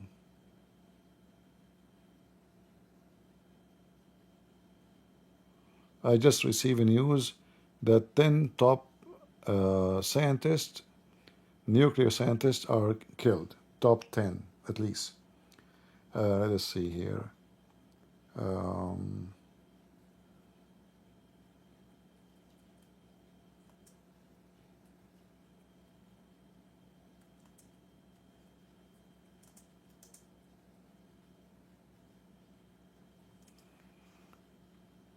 Yeah. Let us see. We want today news today. Yeah, just today. I mean, Hezbollah don't even dare to fart, man. They are doomed. And this guy is acting like a hero. He stopped like a... Be a man. Israel is hitting you every day. What happened to people of Nasrallah want to do jihad? This is where is the one today? This is in Iran. Isn't it in Iran? Yeah, this is Iran. Where is the Lebanon? What?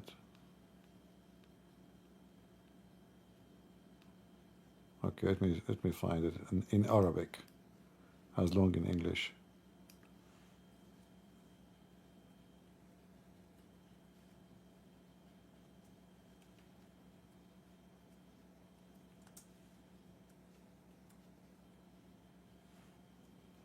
Here we go. And then we go to the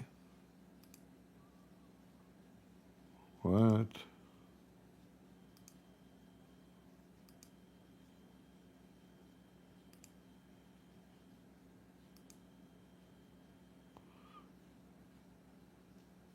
Yeah. Almost every day, Israel is making Hezbollah shish kebab in Lebanon. And Hezbollah don't dare even to fart. Every day there's an attack on Hezbollah. This is just the news. I want to see where I can find the one which is today in the morning.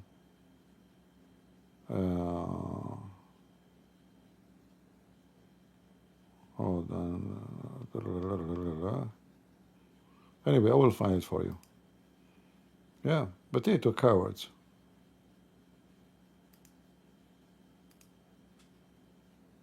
And same thing with the Western Europe.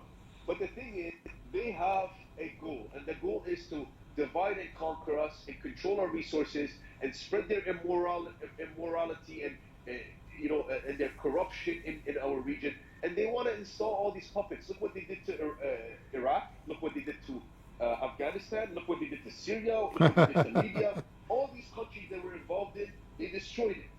They either put corrupt leaders inside there that work for their... They destroy it, right? Not you. Yeah, I know. I was wondering who destroyed Yemen and Syria and Lebanon. I mean, come on. This is the Canadian and the American.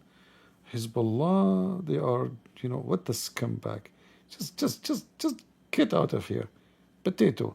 Let's go to the idiot of a France TV station. Israel from these Iranian rockets.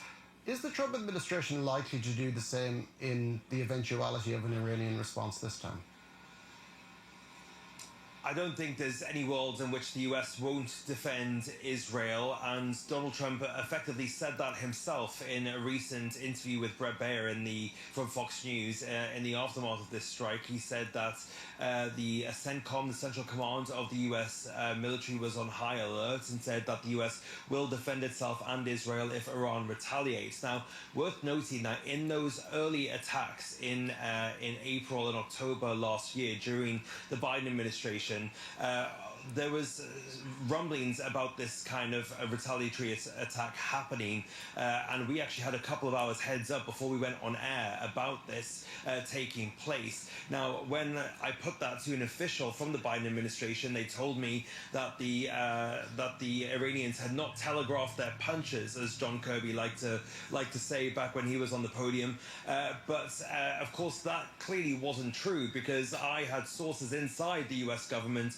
telling me that this attack was imminent and was about to happen almost down to the minute. So there is a sense here that could be a very different state of affairs, though, going forward. Now, the first attacks, Iran launched a barrage of slow-moving drones, which took hours to get to Israel, as well as a few ballistic missiles. They were obviously very easily shot down, and it was seen as much more of a kind of show of force by the Iranians, just to kind of save face for their home population, as it were.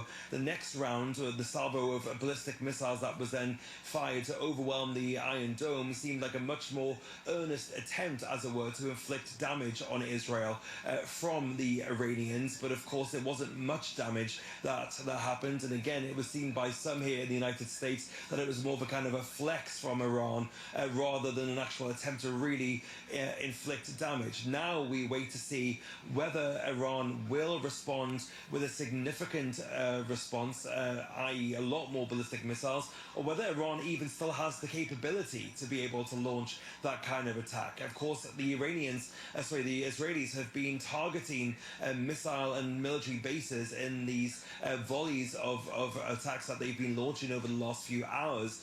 So it is also possible that Iran's defenses are significantly degraded. Now, the US will stand to defend Israel, but it will in particular stand to defend its own assets in the region. It has troops and air force bases and military bases more generally all over the region. Of course, the US has been worried about a retaliatory attack by Iran over the last 24 or so hours. That's why they evacuated the Baghdad embassy. They've also allowed various spouses of military officers and personnel to voluntarily evacuate from various military bases in the Middle East. But they will respond likely if those are targeted. Now, Iran says that it's going to attack the Americans. It says that the Americans at least are responsible. Iran says that the US, as Israel's main supporter, will be responsible for the consequences of Israel's adventurism. Now, that is different from what the Supreme Leader said. He didn't directly address the United States, but the US will look to respond if Iran does indeed decide to attack the Americans for this attack from the Israelis. Thank you very much for that, Fraser Jackson in Washington, and also to Sayed Azimi in Tehran and Noga Tarnopolsky in Jerusalem. And we can go back now to James Andre from our International Affairs desk here in the studio. James, Fraser was just talking there about potential US responses. The US is usually steadfast in its support of Israel, but there are certain differences between the Biden administration and the two Trump administrations with regards to their responses and handling of the Middle East. Absolutely. In fact, Israel has had a history of, I'd say, overstepping what the American president wanted to see happen.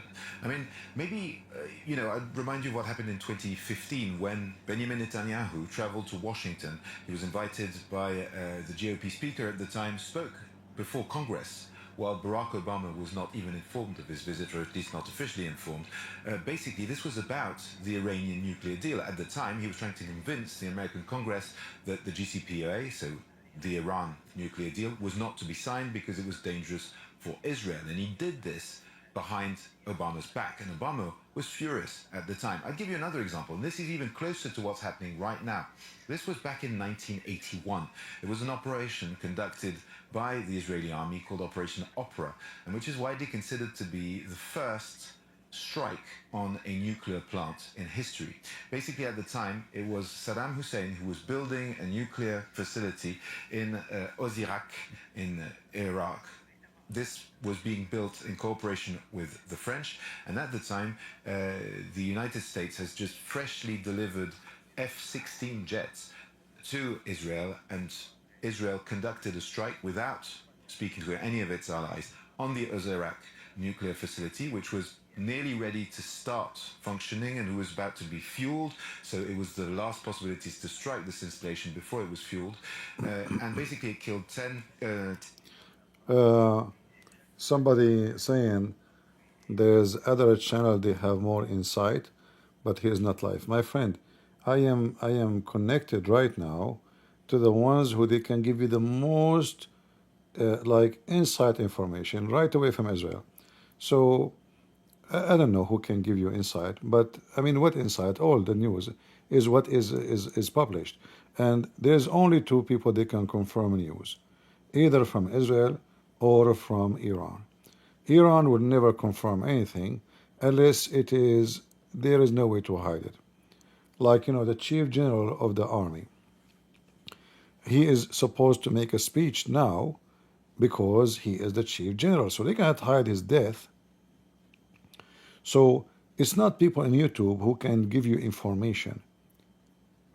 The information is already there, either from Israel or from Iran. Iran, they don't give really real information. They can confirm about death of this someone or that one, but they will not confirm anything about what happened to their facility. They will say they hit it, but they will not say it's destroyed 50%. Usually they try to hide the damage, to make the enemy did not succeed in their mission. The Israeli, we can take what they say seriously because, Israel is a very more democratic society, and if the prime minister says something and later they discover something else, he will be in trouble. So we can take what the Israelis is saying way more serious, and I am receiving most of my news actually from Israel. All right? So I don't know what more insight you will receive. What do you think you will hear? There's nothing in the public right now. It's called more insight, because simply neither party is revealing what they are doing. Netanyahu, he just said we will stay maybe even weeks attacking, but I don't think that will stay for weeks.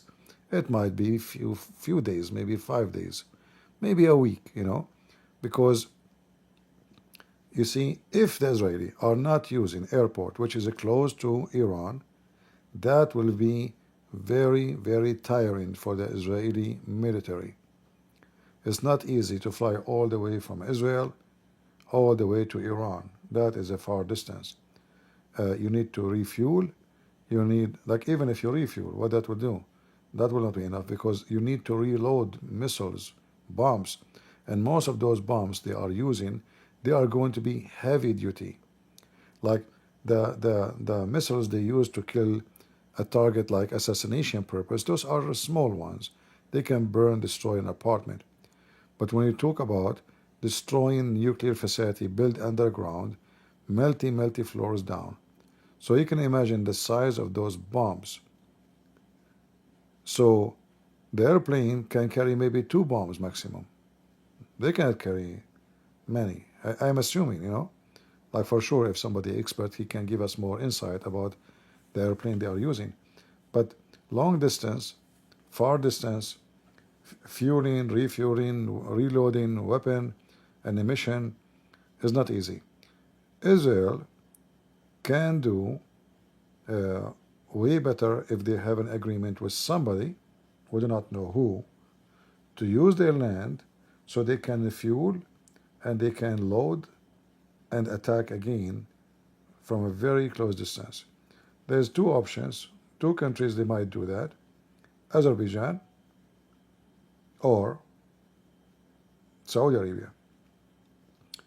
Azerbaijan, it is possibly not the good scenario because the Russian, they will be able to warn the Iranian about any movement happening in Azerbaijan. The Russian, they are monitoring Azerbaijan all the time because it's very close to their borders.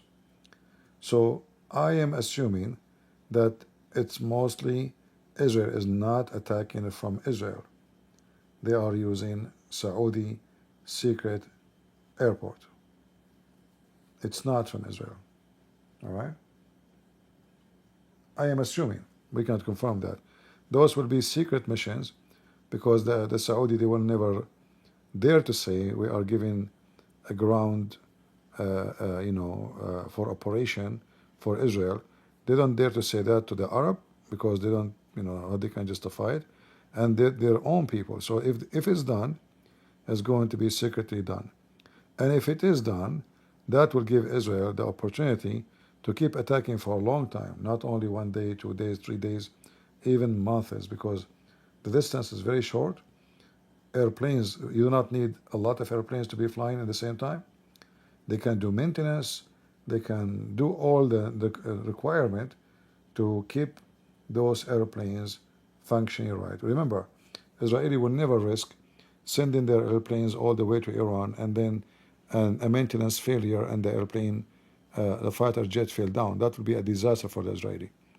So they have to have a team beside those airplanes in the ground in Iran for any kind of emergency to go and rescue any fighter jet fell down because of failure. You know, you never know.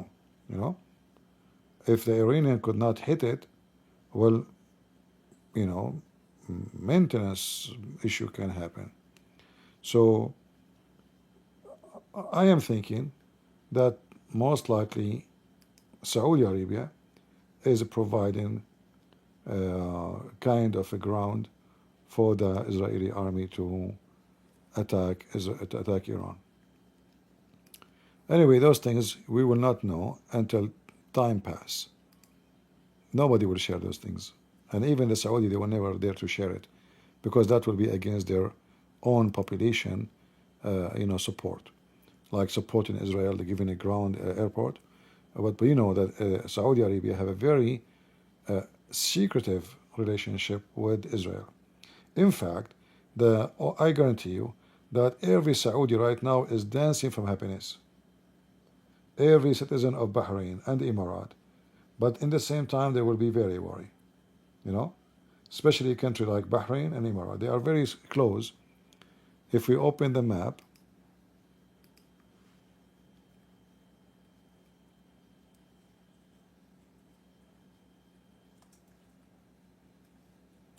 give me a second. So this is Iran.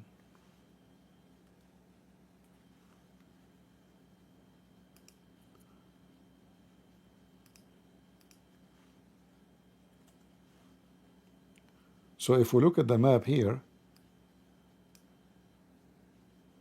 look how Emirat is so close.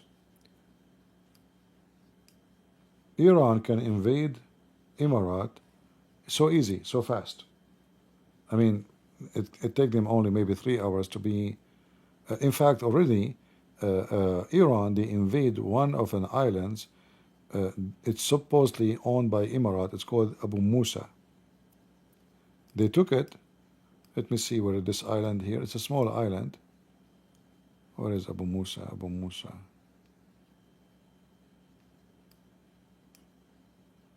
Let me see where it is.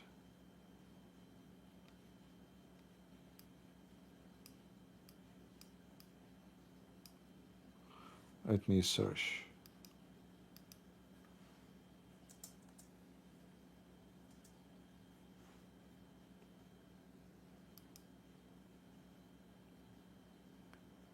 All right.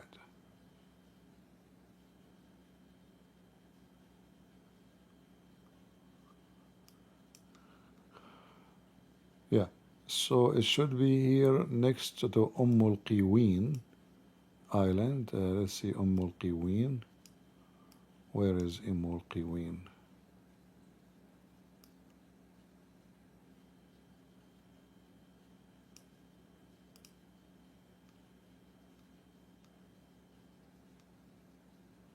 Okay, give me a second.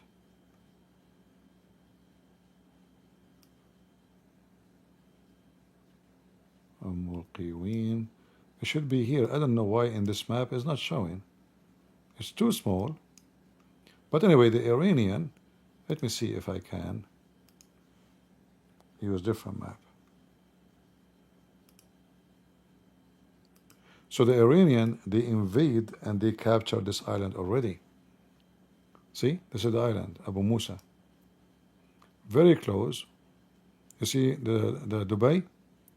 This will be like maybe an hour by boat, you know, very close.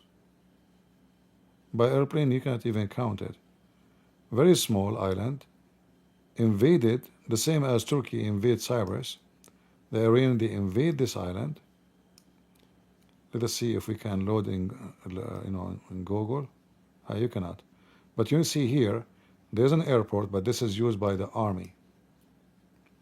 So for the Iranian to hit Abu Musa or to hit Dubai, it's just, it's a piece of cake, They are so close. I mean, even without this island, Iran is so close to Dubai, very easy. Very, very short distance. So Iran is here, and this is where the red dot is.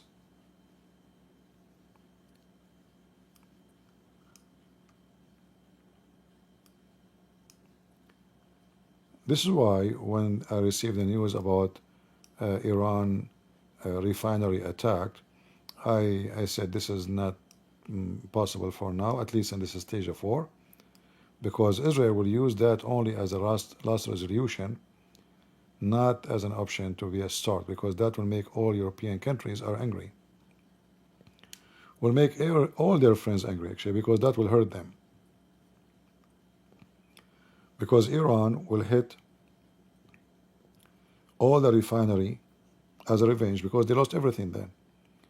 If you destroy the refinery, that means this is where the money for their bread and food coming from. You just destroyed the regime. So Israel will use this weapon, let us say refinery attack, as a last resolution. So now, if Iran attack Israel and attack the Israeli gas field, which exists here in the front, in the front of Haifa and Tel Aviv all the way to Lebanon. So if Iran try to attack those fields, then Israel will attack the refinery. So they have to keep a balance, like don't force me to attack your refinery, stay away from my oil business. At the same time, Iran have a lot of difficulty in their attack. So look at this distance. It's a massive distance. So if Iran want to hit, they have to hit from here. They can't hit from Iraq. They have to be hit from here. And this is at least, I don't know, like a distance how much, but maybe, let us see, this will be more than 1,000, maybe 2,000 mile, something like that. You can measure it. So if they want to attack, their missiles have to fly long journey, I think at least 45 minutes, before they can arrive to Israel. And that make Israel have a lot of time to prepare for it. Even I will not be surprised if the Israelis start shooting down those missiles in the middle of Iraq. It's possible they wait for them until they arrive. Like what I notice about the Israeli army, because they have a very high sophisticated system of air defense, the system itself calculate where this missile will hit. So if the missile is going to hit empty ground, they don't shoot at it. They let it go. Why wouldn't I take it down? Just let it go. Because all those missiles are not smart. They are like simply, old style rocket, like you shoot it and that's it. You have no control of it. When you shoot, you decide the destination, and most of those rockets are very old technology. Their target is not accurate. This is why they always miss. They miss by kilometers, not only by meters. And in the top of that, the Israeli can sabotage all the GPS or any kind of guide, for those missiles can possible to be work with them. So the Israeli have many advantage. The Iranian don't have it. Iranian don't have airplane can go and attack Israel. Their air forces is very cave time, very cave time. Like if you remember the president of Iran, just last year he was killed because they are using American helicopter, American airplane made. I think they have it since the time of the Shah, the previous king of Iran. So they are very behind in everything. So Israel are way more comfortable in taking retaliation, but Iran, they are nothing. As you see, the Israeli attacking non-stop, and until now they could not shoot even the wing of an airplane. There's no report. Even the Iranian themselves, they are going so silent about how come the Israeli they can, dominate the airspace. What happened to all the weapon of Iran? You see, they make a show every year of thousands of missiles or rocket and air defense. It turned to be all his fault.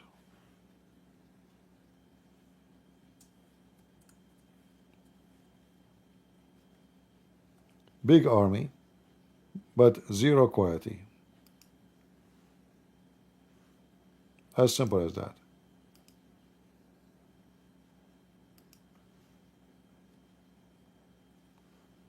So this is the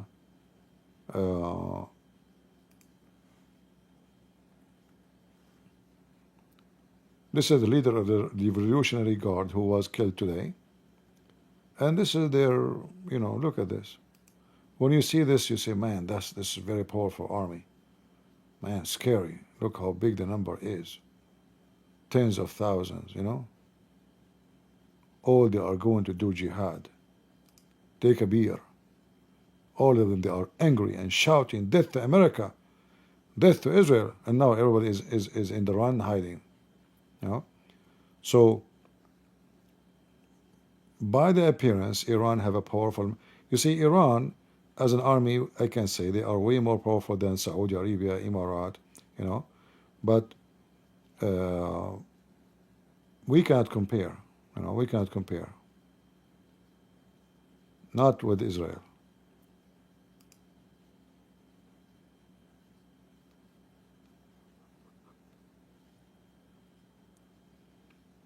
Alex, supposedly I'm scared now. Yeah, Abdul. Ya Tharat al-Hussein. In the top of his head it says, oh, revenge for you, Hussein, which means they want to kill the Sunni. They want to take revenge for Hussein. I mean, look how stupid they are. Hussein is the grandsons of Muhammad, supposedly, which is not true, by the way. Muhammad never had kids. But anyway, the Sunni, they killed the Hussein. They killed the family of Ali. The Shia, and those are Iran, they want a revenge for someone who was killed 1400 years ago. Okay, want a revenge from who? From the Sunni who live next door. This is how mentally sick they are. All right? And then when the war happened, you will see that this is a farting army. They do a lot of show, like, this is a defense system. Allahu Akbar. Okay, where is your defense system? All of those things behind you, they do what? Where are they? What happened? You could not even shoot one Israeli bird?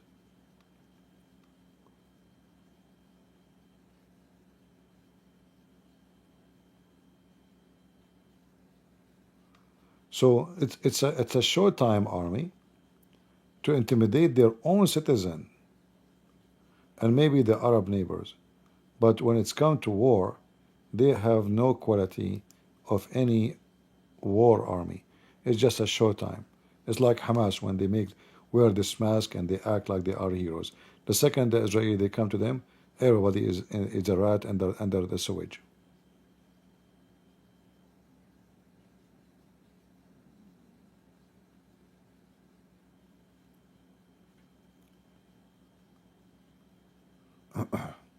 Let us see if there is any update. Here we go, Noga again. Iran launches about 100 drone. Hey, how stupid. I mean, look at this. Look. Or missiles, it's on its way, but it's quite a distance. And so there's a period of an hour or even a little more in which you're basically a sitting duck. You're waiting to see the streaks through the sky. You're waiting to hear the anti-missile batteries, the interceptions in the sky above you. He keep whining, is stupid to him and lefty. So they are saying, look, guys, you see? So they are launching 100 drone toward Israel. But look how silly the Iranian attack is. It will take them maybe hours, because those are not missiles, before they can arrive. So the Israeli now, they are, okay, 1, 2, 3, 4, let us count how long is going to be here. We are waiting. So this is why they will not be able to do anything. In such a retaliation, you should shoot like hypersonic missiles, super fast. Not something will take hours to arrive, but that's saying you how badly they are damaged. So the Israeli are monitoring, and I think they are launching drone because they cannot launch missiles. And Maybe later they will be able, we will see. But it is a silly response. Very, very weak response. But again, this woman, she keep whining about, look what will happen now. Look what Netanyahu did. We know he is trying to save his party. What a scumbag woman. I mean, the lefty, those liberals, they make me sick. Imagine you marry a woman like this. You have someone like this in your house. Man, that is very, very bad news.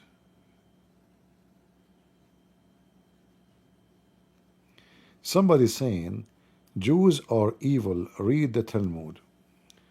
You see, many people do not know that not all the Jews even believe in the Talmud. And the Talmud is not considered as a holy book for the Jews, in case you do not know. The Talmud is the same as Sahih al-Bukhari for the Muslims, Sahih Muslim, at-Tirmidhi, is a collection of rabbis' talk. When you say the Jews are evil, that means you are stupid. Literally stupid.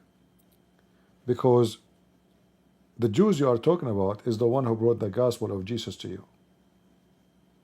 The Jews. Who's Peter? Who's Paul? Who's Mary? Who's Joseph? All the names which you praise them, in your belief, they are Jews. So don't be silly and say all the Jews are evil. A person who says such a statement, he is mentally stupid and he is uneducated. All the world reject Jesus except the Christians. So why you don't say all of them they are evil? Read the Talmud. What about you say read the Quran? All the Muslims, they make fun of Jesus. Why you don't say all the Muslims are evil then? All the Buddhists, they reject Jesus. They do not need Talmud. So, silly talk. And here you see the hypocrisy of some, they call themselves Christians. When they speak about Jesus, says Jesus loves everybody. Jesus come to save the world. The second you say Jews, they say Jews are evil.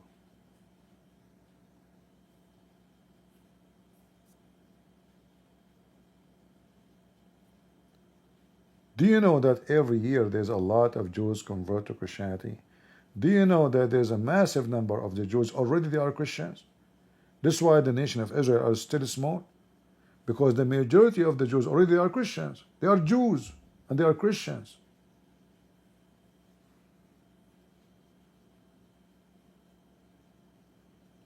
There's many, they grow with hate, inside their heart. If somebody insulting Jesus will respond to him. But to say all the Jews are evil, that is very evil of you to say.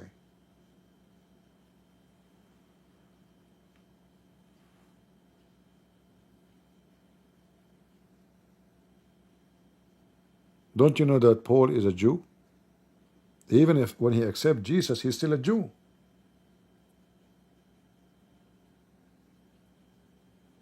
You see, there's two kinds of Jews. Jews who accepted Christ, and still they are Jews. Even when they accept Christ, still they are Jews. They are Jews or Christians. And there's Jews who refuse to accept Christ. But anyway, we don't want to talk about. Change our topic. Trump to attend national security, all the news. I said this news and 2 hours ago. I mean, look how late they are. You see, the first time I work a professional job, I was studying my law university degree, and I work in a newspaper. My job, I was not writing like working as a writer in the newspaper. No, my job is to read the articles in Arabic and to correct the grammar. So I go late after school, and I did not actually join the work because I need money, but because I like writing, I like to be informed. So I said to myself, I cannot ask them to, I mean, I have no history So I cannot just go and be in such a famous newspaper. They will not hire me to be a writer. I was very young too. So I said to myself, okay, I will accept to work as a person who read and correct the grammar, and then I will make friends inside the newspapers, and then I can go like higher, and so you can get, and I'm not seeking money actually, it's just to be able to write, and my voice will be public. But what I learned during this period, that everything they write in the news is just copy of somebody else, or it's even fabricated. I remember in this newspaper, they were attacking al-Qaddafi, the president of Libya at that time. Almost every day there's an article against him. Then one day, and because remember, I have to read most of the newspaper, like we are, not only me, I think we were like 5 or 6. So they divide like each one of us to read like a bunch of articles and correct it. So I was correcting the political articles sometime even like about science. So what I learned, that they are very fake news. They attack the Qaddafi non-stop every day about how bad Libya is, how dictator he is. And then one day I am correcting, and the article says that Qaddafi is amazing. They are speaking about his green book, which is like, man, amazing book of philosophy and wisdom. So I said, what happened? This newspaper was attacking this guy every day. They said, we receive a big check from the Libyan embassy. Big one. Huge. And those articles are not even written by us. They are written by the Libyan embassy, and they send it to us, and we put our name on it. Imagine. So Qaddafi sent them a check. Suddenly Qaddafi became a hero. Another example. Every day there's an article attacking the coffee. Coffee is bad. Coffee is not healthy. Coffee can use your blood pressure, can cause heart attack, can cause adrenaline, blah, blah, blah, blah, all kind of stories. And they put there in the articles names of Japanese names like Shuku Maku, Potato Tomato, Yahoo, Suzuki, like nobody knows those names. But anyway, just make it Japanese. And then suddenly they start saying the other articles a month after, they start saying the opposite. So the first month it was coffee is bad, tea is good. You should drink tea. It's more healthy, the benefit of a black tea, the health side of black tea, the bad about coffee. It turned to be that the coffee companies, they contacted them and they said, how much you want to stop attacking coffee? Speak good about coffee. So this is a very famous newspaper, very well known, big name. And then I said to myself, I thought I was dreaming to work there, I was dreaming to be part of the team. And then I noticed that this is nothing but a scam. They have nothing to do with the news. They have nothing to do with anything Israel. They are using their public, at that time there's no, YouTube and TikTok, and this is the only way you can speak to the crowd: TV, radio, and newspaper. And at that time, everybody buy a newspaper, not like now. Nobody today. Who buy a newspaper? Nobody. So I learned that what they do have nothing to do with dignity or journalism. It is vandalism. It is a big scam. And then I decided to stay away from it, I said, this is not for me.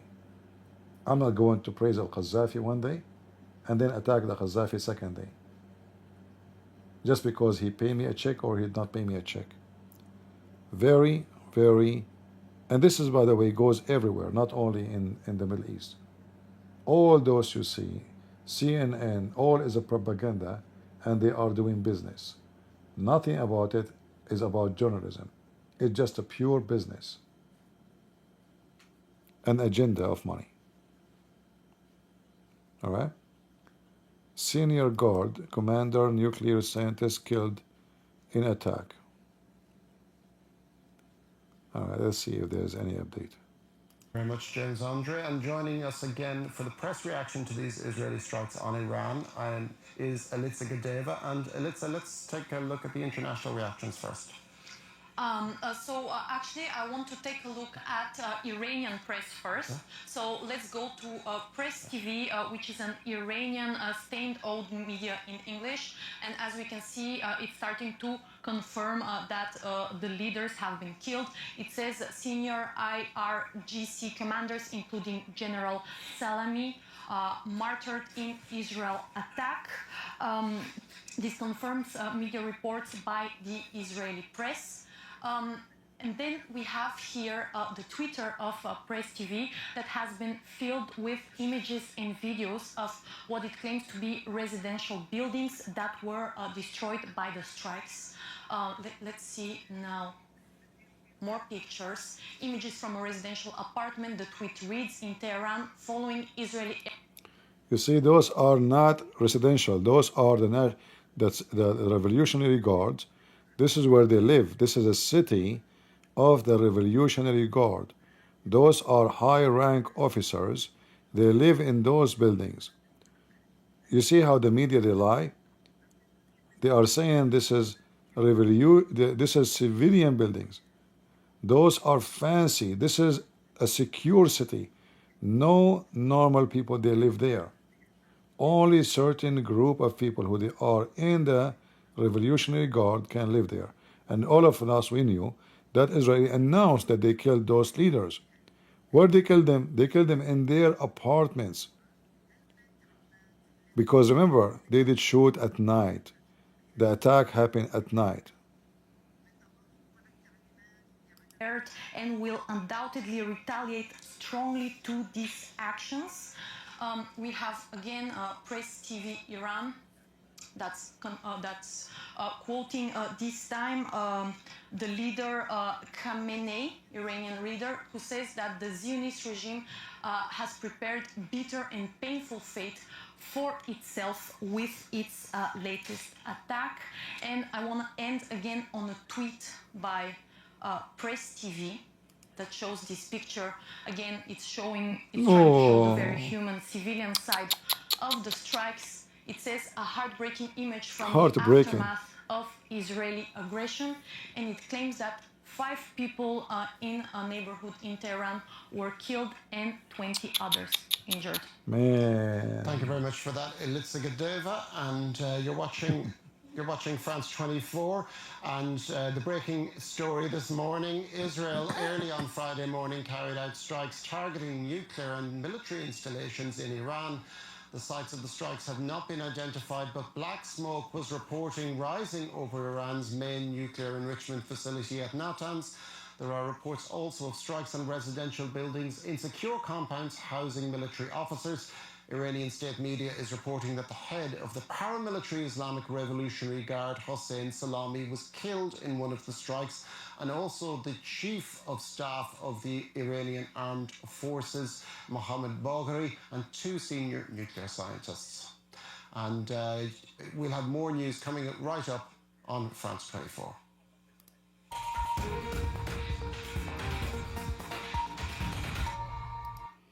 All right.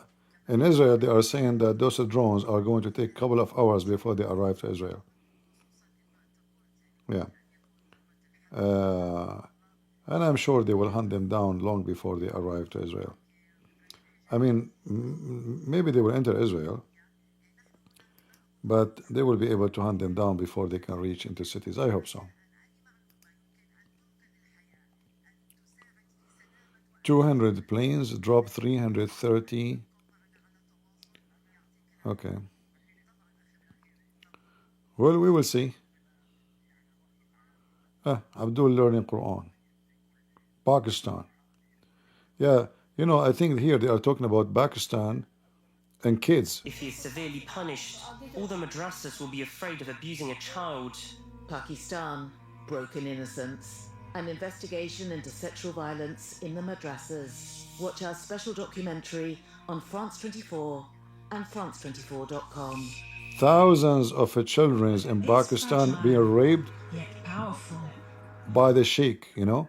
Thousands of children of the Islamic madrasa, which is madrasa means school in Arabic, they are being raped by the sheikhs and the mullahs of Pakistan, and nobody there to talk about it. So it looked like they make a documentary about those thousands of children. We don't know how the number, 10,000, 100,000, nobody knows. All the children, mostly those who join Islamic school, they are being raped, molested, used and abused. All right. Let us see the Iranian TV station. The live stream is either down or ended. Potato. Come on, fix it. The older woman who was building, and there was no way for her to leave the building, but that was the last person that the firefighters eventually were able to rescue from this building. Right, thank you, Gisa, for the update. But let us get back into the studio and talk to Mayam Azache, my colleague from the newsroom here. Mayam, can you tell us, of course, the mediator, the Omani foreign minister, said that the talks thrown into doubt. What do you think? Government says Iran will write the end game.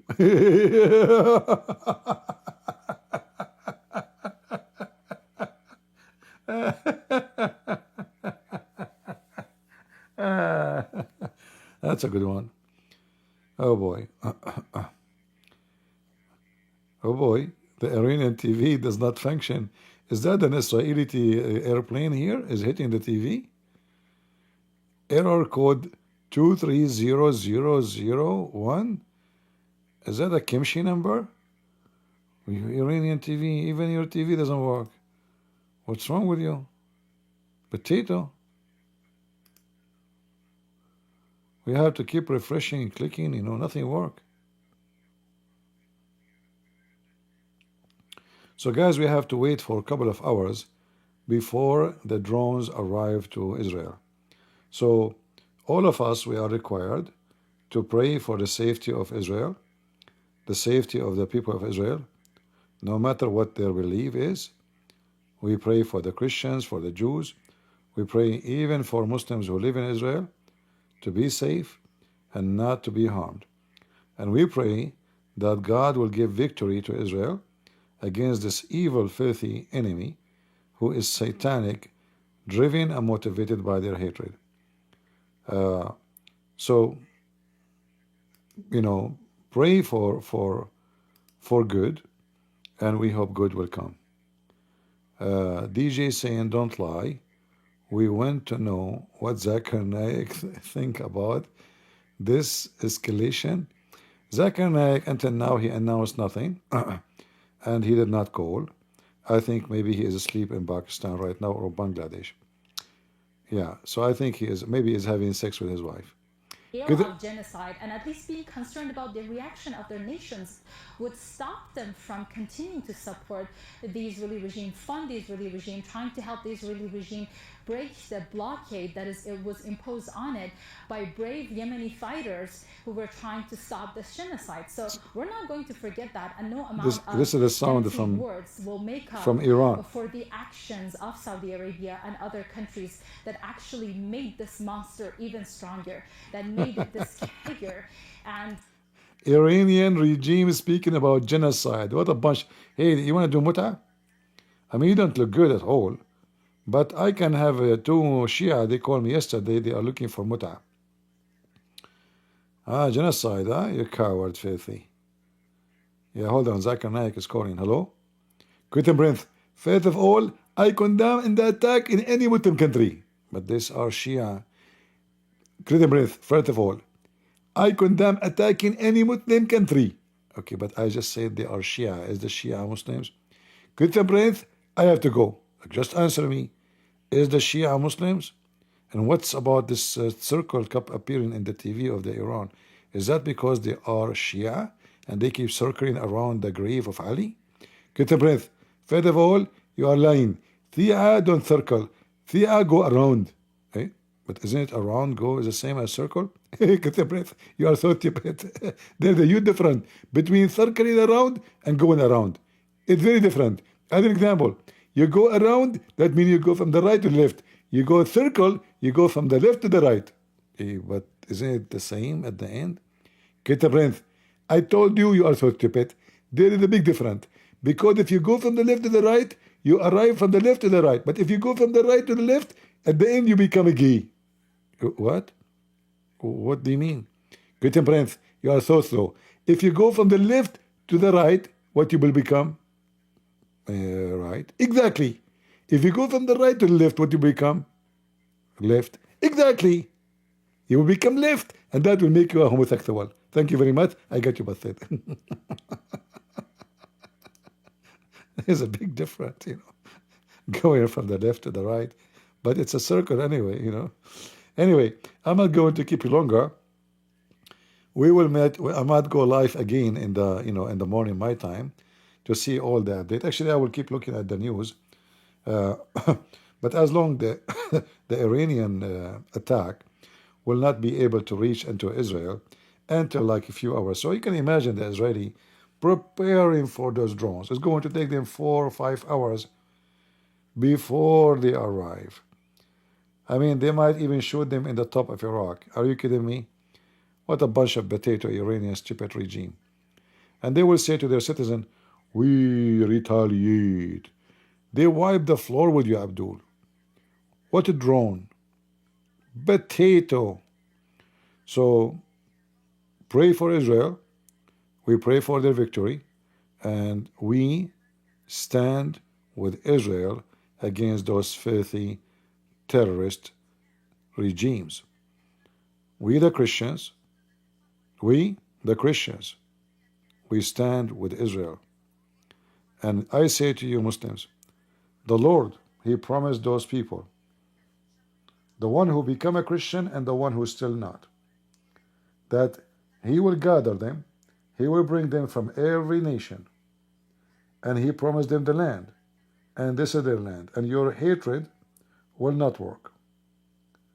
Your hatred will not bring you victory. Your hatred will destroy you. The most powerful poison a human being he can do to himself is hatred. You hate and you live by hate, you die with your hate. Your hate will poison you, will kill you. Those people, they live in the morning, the first thing they do when they pray to their filthy Allah, they say, oh Allah, don't make us like the lost Christians and the cursed Jews. Every day, 5 times a day. They are filled with hate. That's why they will never enjoy their life. That's why they are always sick. All Islamic society are the last one to claim to be happy. Because how you can be happy, even when they are eating, they are thinking about how to kill the Jews. Even when they are having sex, I want to have a baby so he can kill the Jews. Everything they do, they are thinking about how to kill, how to harm, how to hate. And such kind of people, they will never be victorious. Your evil is your enemy. It's not Israel. You are possessed. You are demonic. You are filthy. And we stand with Israel, and we are the crusade. Leave your comment, and I will be live again in a few hours. Until then, I say to you, may the Lord bless you. God is good. So is Jesus. And we are the crusade. See ya.